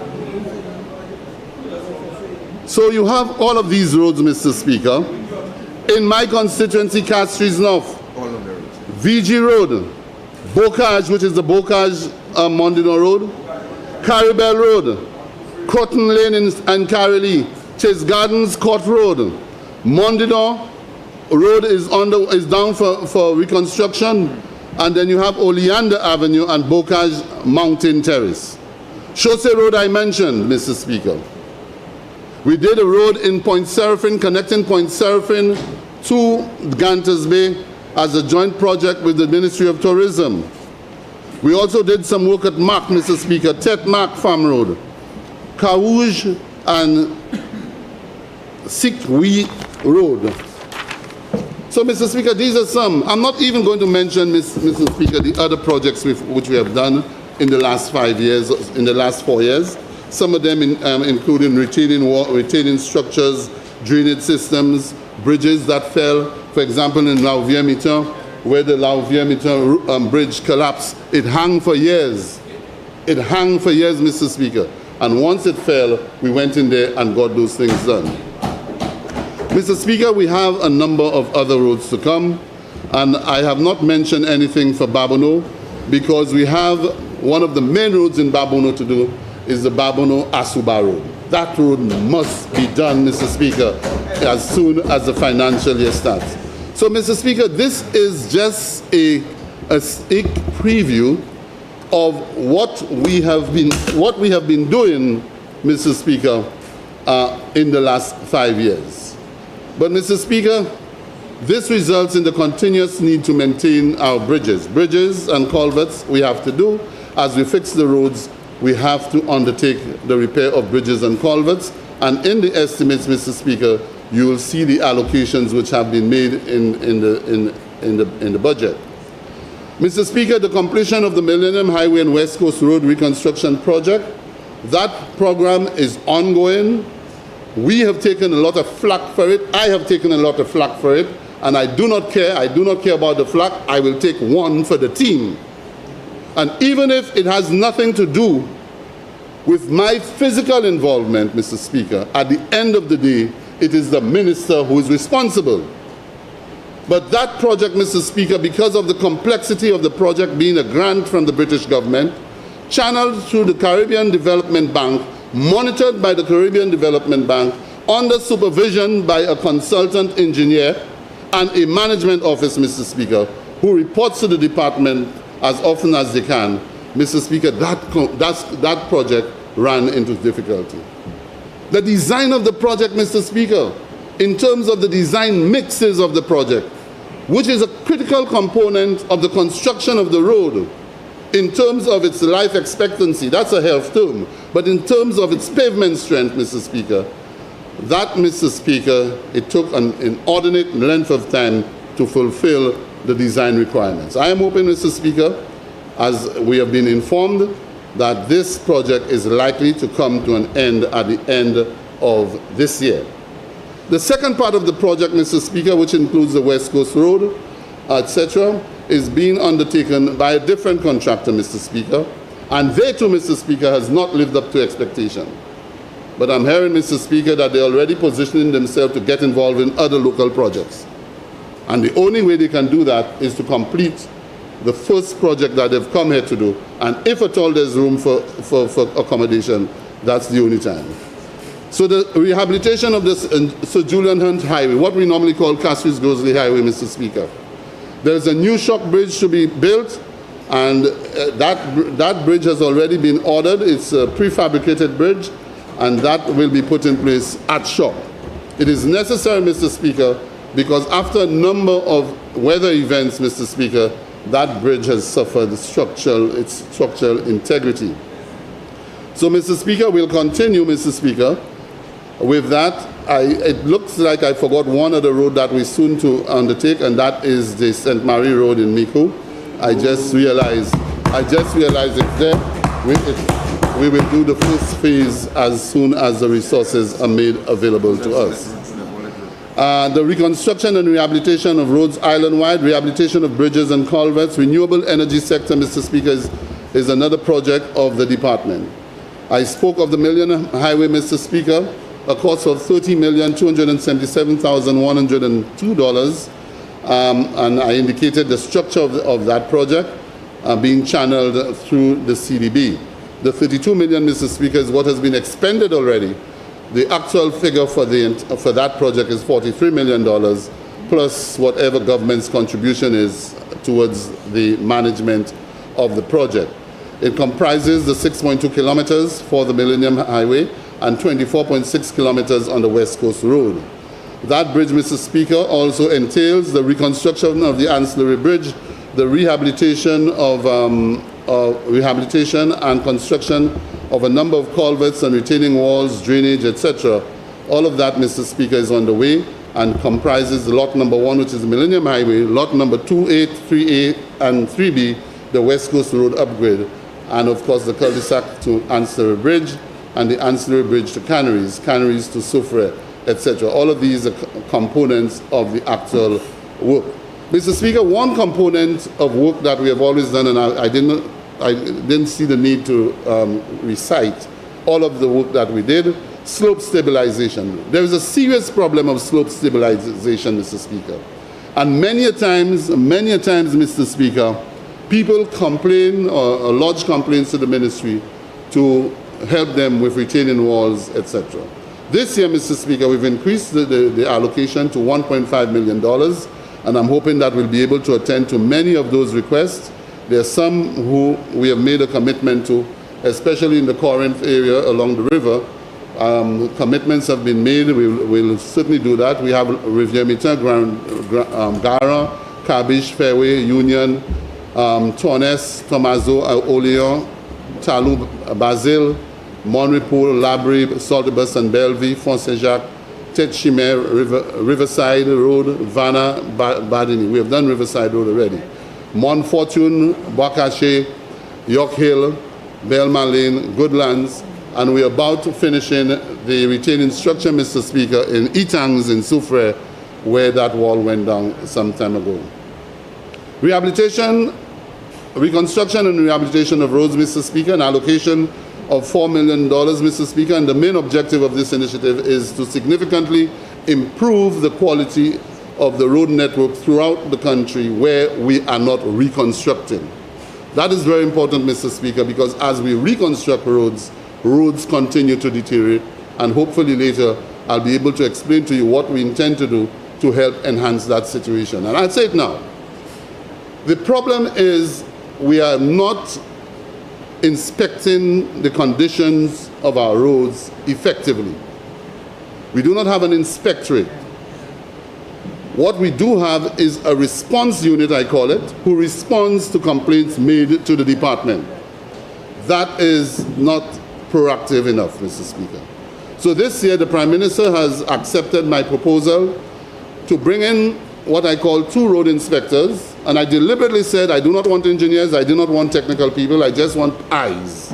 Eyes on the road to detect where the problems are, and then the ministry will move in swiftly to get it done. To be able to move in swiftly, Mr. Speaker, the Prime Minister has suggested, and I've agreed, that we should procure what is called a pothole patcher, which is a specialized equipment, Mr. Speaker, designed to be able to move into an area, move or comb and roam wherever area that they desire to look at, and to have a quick fix with proper tools attached to the equipment that can do it in the right way. So that piece of equipment, Mr. Speaker, we have already ordered. It should be here in the coming weeks, and we will activate it to be able to maintain our roads. But another component, Mr. Speaker, that we have proposed to the Prime Minister and he has accepted, and that is on a trial basis, Mr. Speaker, to engage some of our best performing subcontractors, the smaller contractors, who have demonstrated the ability to be able to respond to potholing and to do it in a meaningful way, do it up to the standards that we look for. And those individuals will be engaged on what we call a performance-based contract. They will be paid for performing. There will be a small retainer, but with that, Mr. Speaker, what those guys will do in order to make their money, what they will have to do is to chase potholes. Because you'll be paid on your performance. So you go about, you for them, 4 zones, you put them each in a zone, and they will move in and look for the potholes along with the road inspectors. Once we can scope those projects or those initiatives, then we'll give them the instruction, they go in and they'll be paid. So that, Mr. Speaker, we believe if we can do it, then we'll be able to stay on top of the road maintenance program, because those pothole chasers will be out there looking for potholes and responding in a timely manner. Mr. Speaker, we spoke of rivers and watercourse maintenance, and that is really a mix of things. It's about desilting, it's about maintaining river walls and river banks, it's about ensuring that while we go into the rivers and desilt, that we do not interfere with the ecosystem of the environment, that we preserve riverbanks, we ensure that we allow water to flow, but do not interfere with the hydraulics of those rivers. Because you see, rivers with stones and boulders, etc., assist in slowing down the pressure of the flow of that river, what we call the hydraulics, so that it doesn't cause undue damage in the lower reaches of the river. So for us, desilting must be concentrated mainly at the river mouth, and then along the river course, other methods should be used. Many years ago, in the olden days, there was a unit within the Ministry of Health called the PHEU, Public Health Unit. And that unit, Mr. Speaker, had a crew that would go into all the parish rivers, all the parish drains and rivers, etc. Clean it out, and that material will be thrown away or burnt to some extent. I move on quickly, Mr. Speaker. I spoke of the shock bridge. The bridge will cost us $8.2 million, and it is already in train and should be here not too long from, well, in time for the balance of the reconstruction of the road. I will not speak too much, Mr. Speaker, on the Castries-Grosley Highway, Julian Arendt Highway, but that is an active pursuit, and from all indications at recent meetings, it appears that very soon we will get the approvals to the finances now that we are meeting all of the requirements so that we can start this road, Mr. Speaker. The Sir Julian Highway, again, $4.8 million to do certain aspects of that road to coincide with the other initiatives of the Castries-Grosley Highway. Land acquisition, Mr. Speaker. I must indicate, Mr. Speaker, that this year we have done a tremendous effort in paying land acquisition, because for decades governments have acquired land, and the landowners from whom they've acquired are languishing. Some die in the process, don't get the benefit of receiving the resources, and we have decided we need to make a more concerted effort to resolve those situations. So there are two things. One, we have decided that when land is acquired for a particular project, that land, the cost of the land should be factored into the project cost. So if it's the Ministry of Sports, factor it into your project cost. Do not leave it for the Ministry of Physical Development to do. Factor it there. Roads, the Ministry of Infrastructure will deal with it. That's one. The other one is, Mr. Speaker, that we go and we attempt to clear off the debt, and in this period which we are speaking of, Mr. Speaker, in the period 2021-22, an amount of $2.8 million was paid. In the period 22-23, $3.2 million paid.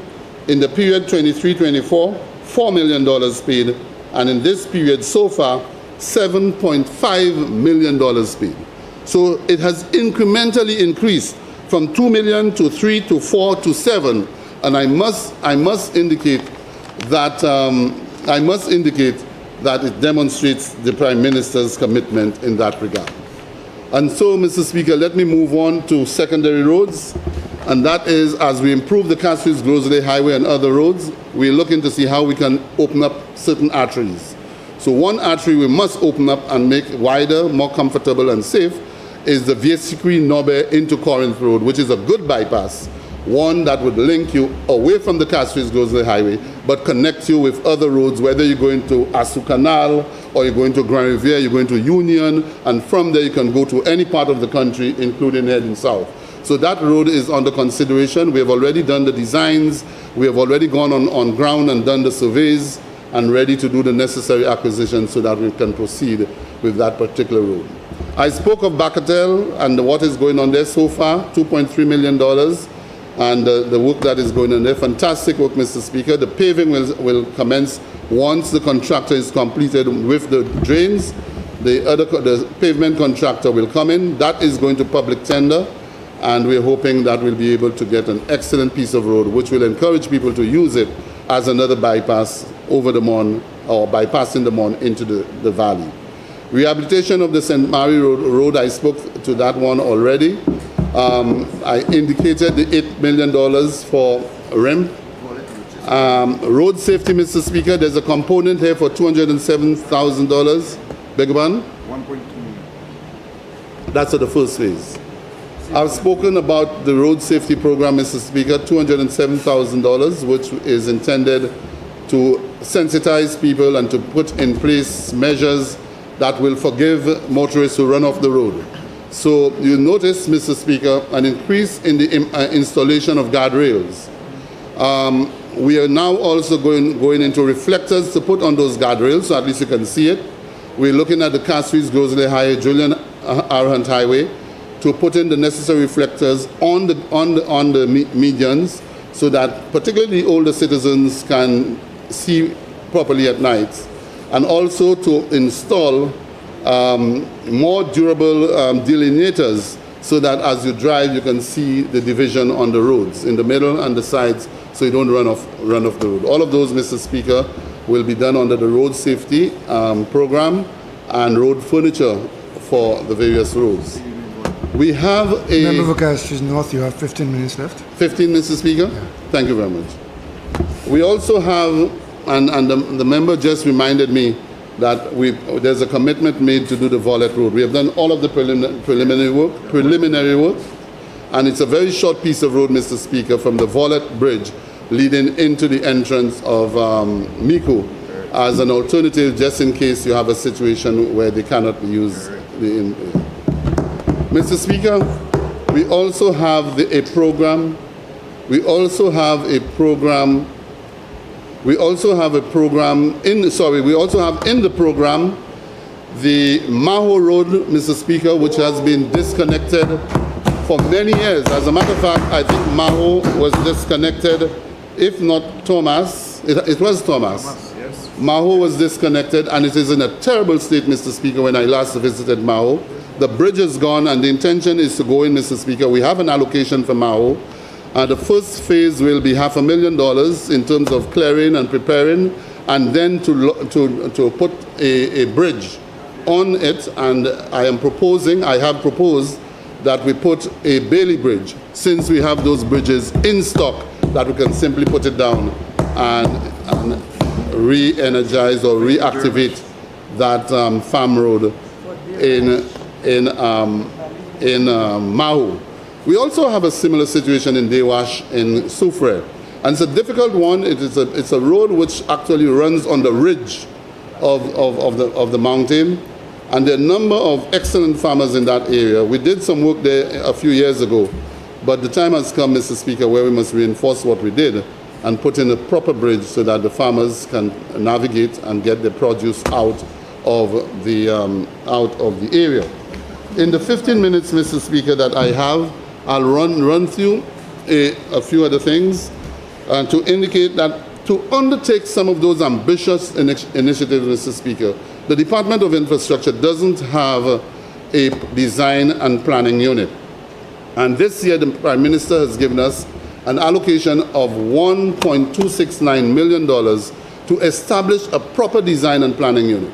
Too often, Mr. Speaker, when we've got work to do, we do not have the designs, it's not done in-house, we probably don't have the capacity of the engineers to do the designs, have it shovel ready, so that once we get the resources, we can move on. Most times we go to consultants to do that.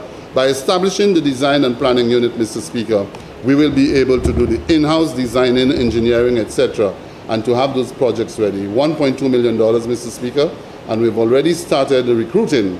And there is one engineer, a Cuban engineer, Mr. Speaker, on the program, who is very good, Mr. Speaker, and I must say that he is being paid as an engineer is paid in our country. Okay? So that one, Mr. Speaker, that department has already started. Now, Mr. Speaker, I want to make a little point about the issue of weather. Because very often, when we speak about weather conditions, the hacks dressed in yellow, with yellow helmets, with no knowledge of climate, the impact of climate change, or even engineering. They ridicule the issue of the impact of the weather. Mr. Speaker, the weather patterns in the last 5 or so years, even probably before, has shown that the weather is unpredictable. This morning, Mr. Speaker, at about 3:41, heavy rainfall came down. At about 4 minutes after 4, another downpour. Now, if you're repairing roads, Mr. Speaker, you speak of asphalt, it's oil, it's kerosene in that mix. Then those who produce the asphalt must monitor the weather to be able to produce the material, to have that material at a particular temperature and to put it in, but they cannot put it in water. So to ridicule this, Mr. Speaker, it just shows the ignorance of those individuals. and the lack of understanding or their wickedness in attempting to make it appear that it is the fault of the government. Mr. Speaker, climate change is affecting us. Climate change is real. Climate change is a myth, notwithstanding their twin, what their twin have to say. Climate change is real, Mr. Speaker. So, Mr. Speaker, we'll continue to persevere. We'll continue to do, as I said early on, in that planning unit, so that we can do thorough project analysis, innovative design solutions, Mr. Speaker, stakeholder coordination, sustainable practices, etc., etc. You know, yesterday we had an experience, the Prime Minister and myself, and he came to me and he said, Mr. Minister, we built a retaining wall recently, and your engineering office has indicated that the bridge is unsound, not sound at all. It's structurally unsound. I said, that's not possible, Prime Minister. Anyway, as he instructed, I called the chief engineer, and the location, the bridge that the chief engineer spoke of, the wall rather, it's a wall that was designed to be implemented by a private concern. And what the private concern did, rather than to go ahead with the design that was given by the private engineer, the private concern contacted the Department of Infrastructure, the chief engineer's office, and said, can you give me an opinion on that design? And after they put it through the rigors and looked at it, they indicated that the design was poor. It needs improving. And these are some of the services we want to provide to the general public through our laboratory services. One of the things that people are doing, a young man called me last week from the Marshall community, building his house, a young couple building his house, and halfway up the house collapsed completely. He took a loan, Mr. Speaker, over $200,000, a young couple, and he loses his house because the engineering was poor. The Department of Infrastructure is there to provide those services through the laboratory unit to test your material, whether it's a block you want to see, is that block a strong block, or the mixes that you use, or the mixes that you provide. They will do that, Mr. Speaker, to ensure that our people are safe. And so these are some of the services we provide. Mr. Speaker, maintenance of government buildings. This is another issue, Mr. Speaker, we've got to get on top. The minister, my colleague to my right, just indicated to me this morning that her department is moving out of the premises because of mold. Almost every government department, Mr. Speaker, almost everyone do encounter mold. And the mold remediators come in, they do their thing, they assess it, and they say they clean it. 6 months later, they've got to return. Mr. Speaker, we've got to find a way of dealing with this matter. I know it's a worldwide issue, but we as a small nation must put the mechanism in place to deal with it. We have $2.8 million, Mr. Speaker, not for mold remediation, but $2.8 million to deal with, Mr. Speaker, repairs to government buildings. And I must tell you, Mr. Speaker, we do have an allocation for the Parliament building because the Parliament building needs some attention. I did a walk through the Parliament building 2 weeks ago, Mr. Speaker, and I must say that we need to do something about our Parliament. We cannot afford to continue to be here and not maintain our Parliament. There's a guy who wanted to knock it down. There's a guy who wanted to knock it down. And for no reason at all. But this building, Mr. Speaker, has history in it.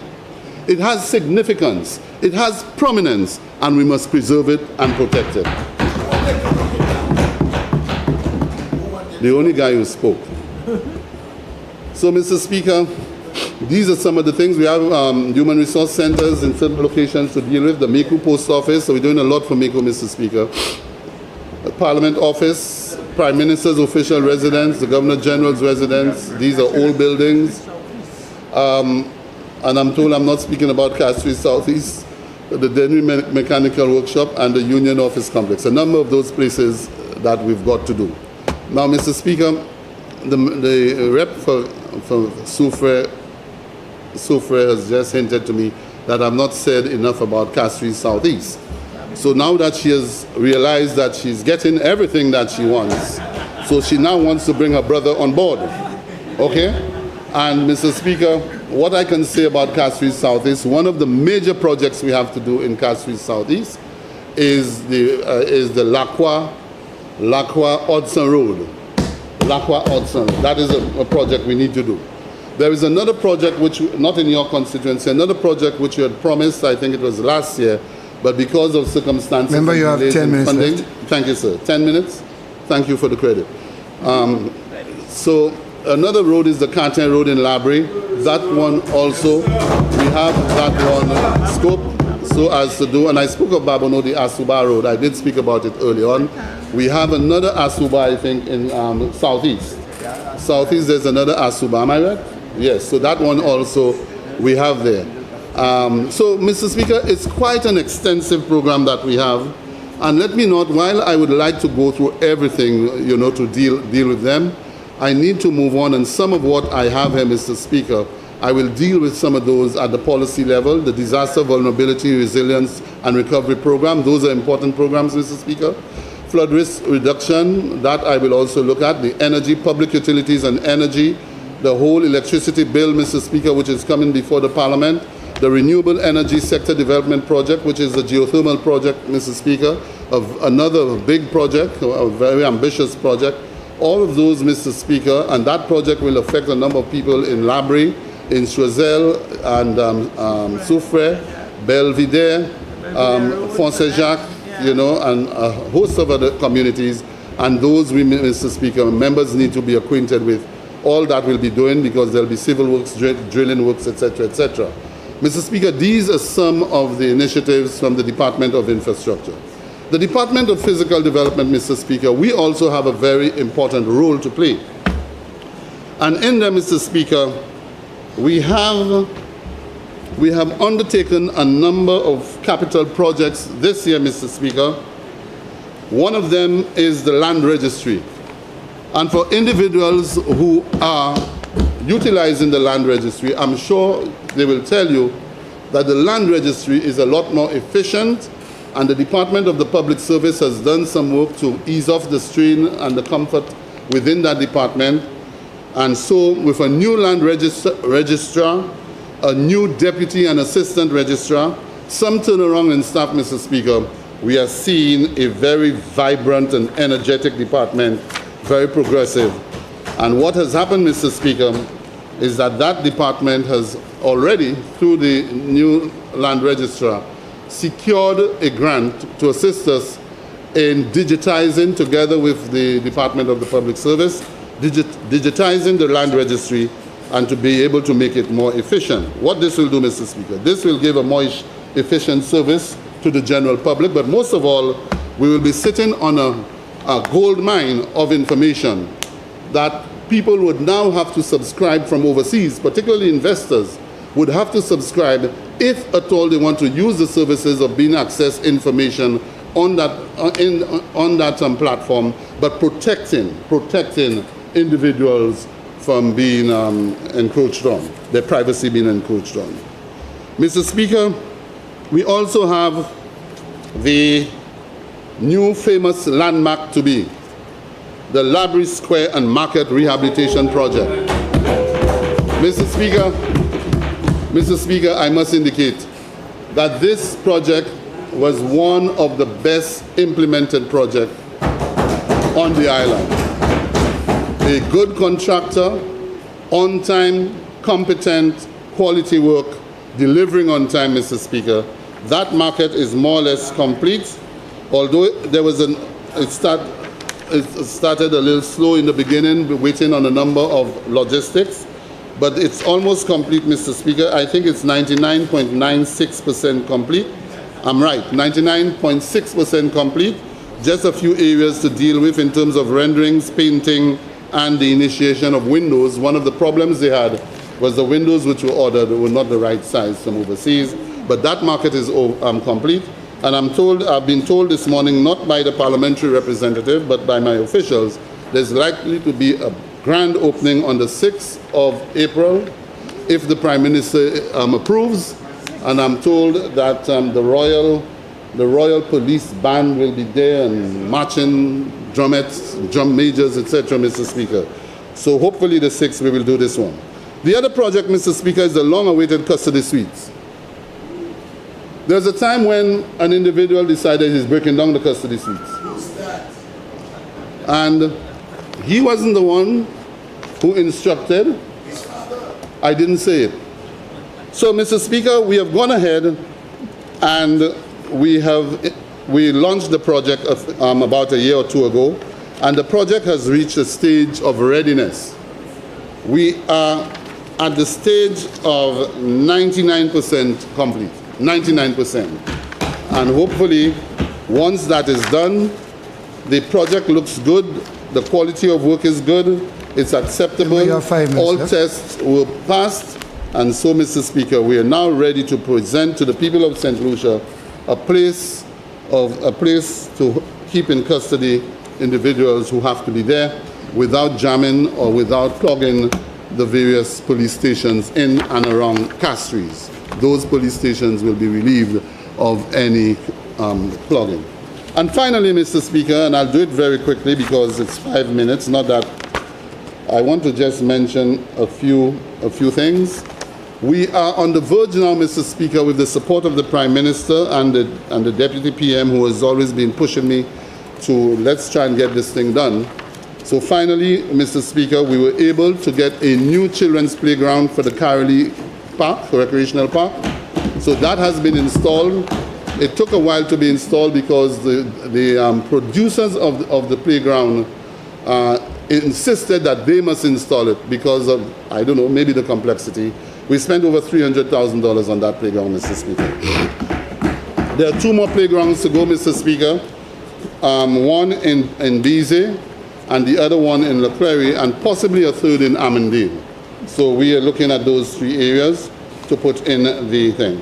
The completion of the project, Mr. Speaker, will entail now the surface. To redo the surface, we have found out after we have got the soil engineers to get in there, we have realized the surface doesn't hold or the water doesn't permeate properly. So they will look at the surface. It's a clay soil.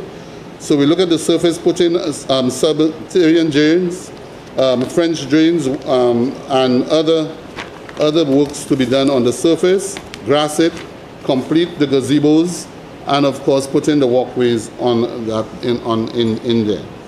I spoke early on, Mr. Speaker, about the roads we have done, what I call the community feeder roads. I spoke of all of them early on in Union Hilltop, in Amandale, where we have done 2, in Carolee, where we have done 1, in Chase Gardens, where we have done another 1. We are currently doing the slabbing of the Cedars drain to create a sidewalk so that persons can get off the road. Some of those small projects, Mr. Speaker, we have done it through CDP and, of course, with the support of the ministry in the case of the Cedars.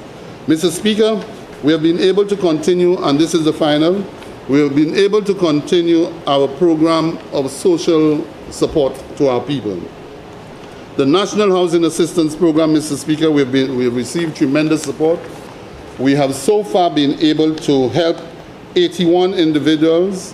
Our expenditure is in the vicinity of $395,111, and that is for recent times, Mr. Speaker. There's still others we have been able to do. We have been able to assist, Mr. Speaker, with special needs children, providing transportation to some special needs children. And there's one particular child, Mr. Speaker, who attends the Castries Comprehensive School that every month we pay transportation for because she's the only one from the constituency in that school. We are also looking at, Mr. Speaker, at the possibility of getting an appropriate elevator that would allow for when that child gets in there, she can be lifted, and any other child coming in afterwards. We have done the necessary research, and hopefully we will be able to do that. Mr. Speaker, the Leclerc Football League, they are the champions of the semi-professional league, and that's why it's very important to get our lights and get our pavilion, our change room, and the Minister for Sports has promised me that it will be done. They receive, Mr. Speaker, they receive from the CDP of my constituency, and I hate doing this in the House, because I do not want to put pressure on other members. I will not say how much I give them on an annual basis, but they do receive a sizable amount to run the league, to run the youth football development program. Every Saturday they're on the field. No child has to pay. No parent has to do anything. All that parent needs to do, just bring the children and they're engaged. We also have, Mr. Speaker, a youth development program in music, and that is stationed at the Kareli Human Resource Development Center. Again, every year I give them an allocation, and that program is being conducted by the former head of the police band, and we have a number of children. Nobody has to pay anything. All they've got to do is to have an interest and to come. We're about getting some instruments to them, Mr. Speaker, this year. Anytime from now, $10,000 will be spent in getting instruments. I spoke of the Kareli Park maintenance. In terms of school books, Mr. Speaker, it's an ongoing program with the support of the government, one which was started by me personally, and it has now escalated with support from the central government, thanks to the Prime Minister. And we assist in the vicinity of 151 students for primary schools, 178 students for secondary schools, 102 students for other schools, other secondary schools, 83 students, preschools, 14. Uniforms we provide for 149 students of primary, 137 students for secondary, and 6 students for preschool. Shoes, Mr. Speaker, we provide for 115 students in both primary and secondary school and other preschools. Mr. Speaker, I want to thank you. I want to thank you for your patience. I want to thank you for the opportunity. If I did go off the track, I must apologize, but it is intended to at least edify the public, edify the Parliament, edify you, Mr. Speaker. And in so doing, I want to thank all those who have given me support over the years. I want to thank my permanent secretary and staff. I want to thank particularly the chief engineer and her staff. I want to thank those who have given me support within the constituency, my constituency group, and the extended family in the constituency. I want to thank those who care, those who understand the mission, those who join the mission, and those who participate in that mission of providing service to the people of St. Lucia. This is our primary objective, for people and for country. And that is why, in addition to all of those who give me that great support, I also want to thank my wife for giving me a tremendous amount of support through the years. And for those of you like the age who believes she dresses me, but you know, Mr. Speaker, you need that support. You need that support. It is important, and that's what gives you the energy, because when you are in public life, particularly in the nature of the political life that we are in, we have to be mindful of the vicious people on the outside. I thank you, Mr. Speaker, and I support this bill.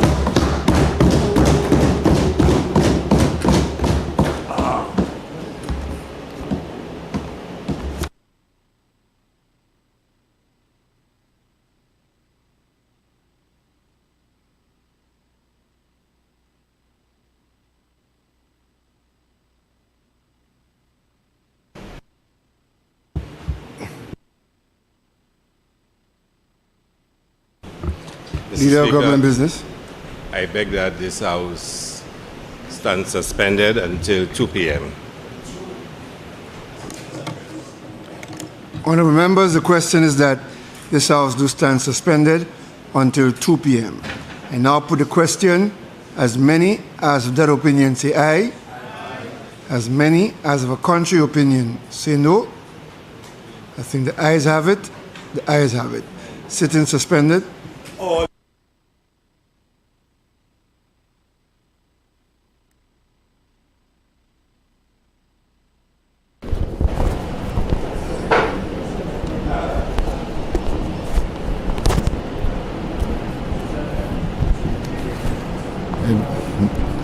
Eh bien, nous venons ici une fois encore comme session en bout pour déjeuner.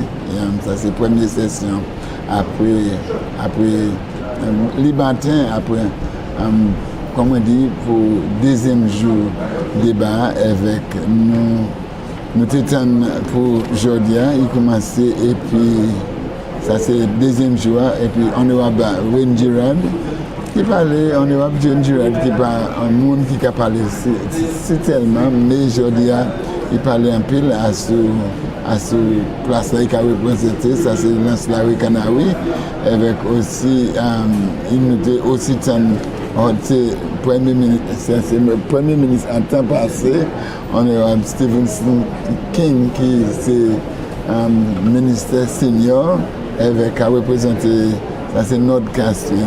Il parlait un peu en commençant à ce victime, ça c'est manière de victime, ça nous garde en anglais victimization, et puis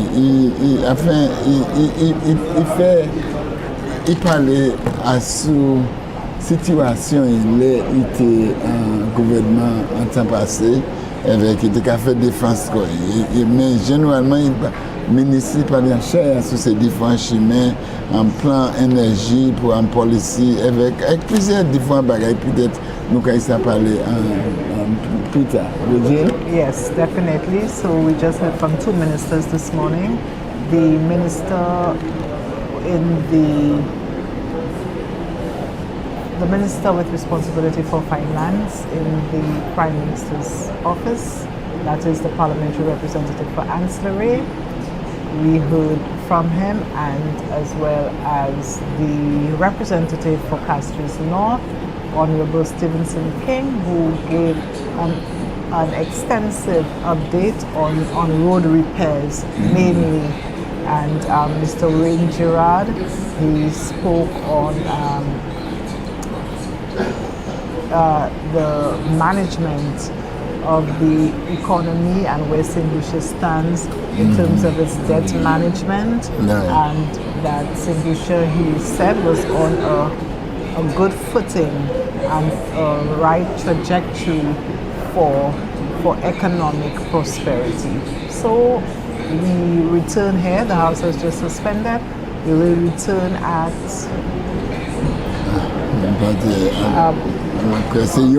okay, I think we'll return at 1 for the continuation of the second day's debate on the estimates of revenue for the year 2025-2026. Thank you for so it's at 2. I think I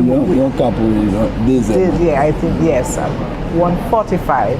And so thank you so much for staying with us, and we hope you join us again at 1:45 for the continuation of the debate. We're expected to hear from the remaining members on the government side, as well as the leader of the opposition, parliamentary representative from Likud South. We're expected to hear from him this afternoon before the debate comes to a close. So thank you once again, and looking forward to you joining us here on the National Television Network.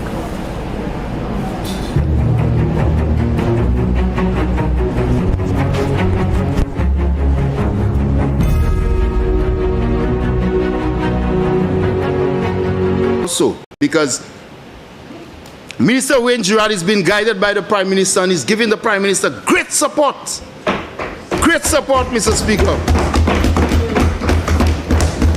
I promise the people of Vieux North, Mr. Speaker, to build and develop a constituency around education, economic opportunities, small and micro business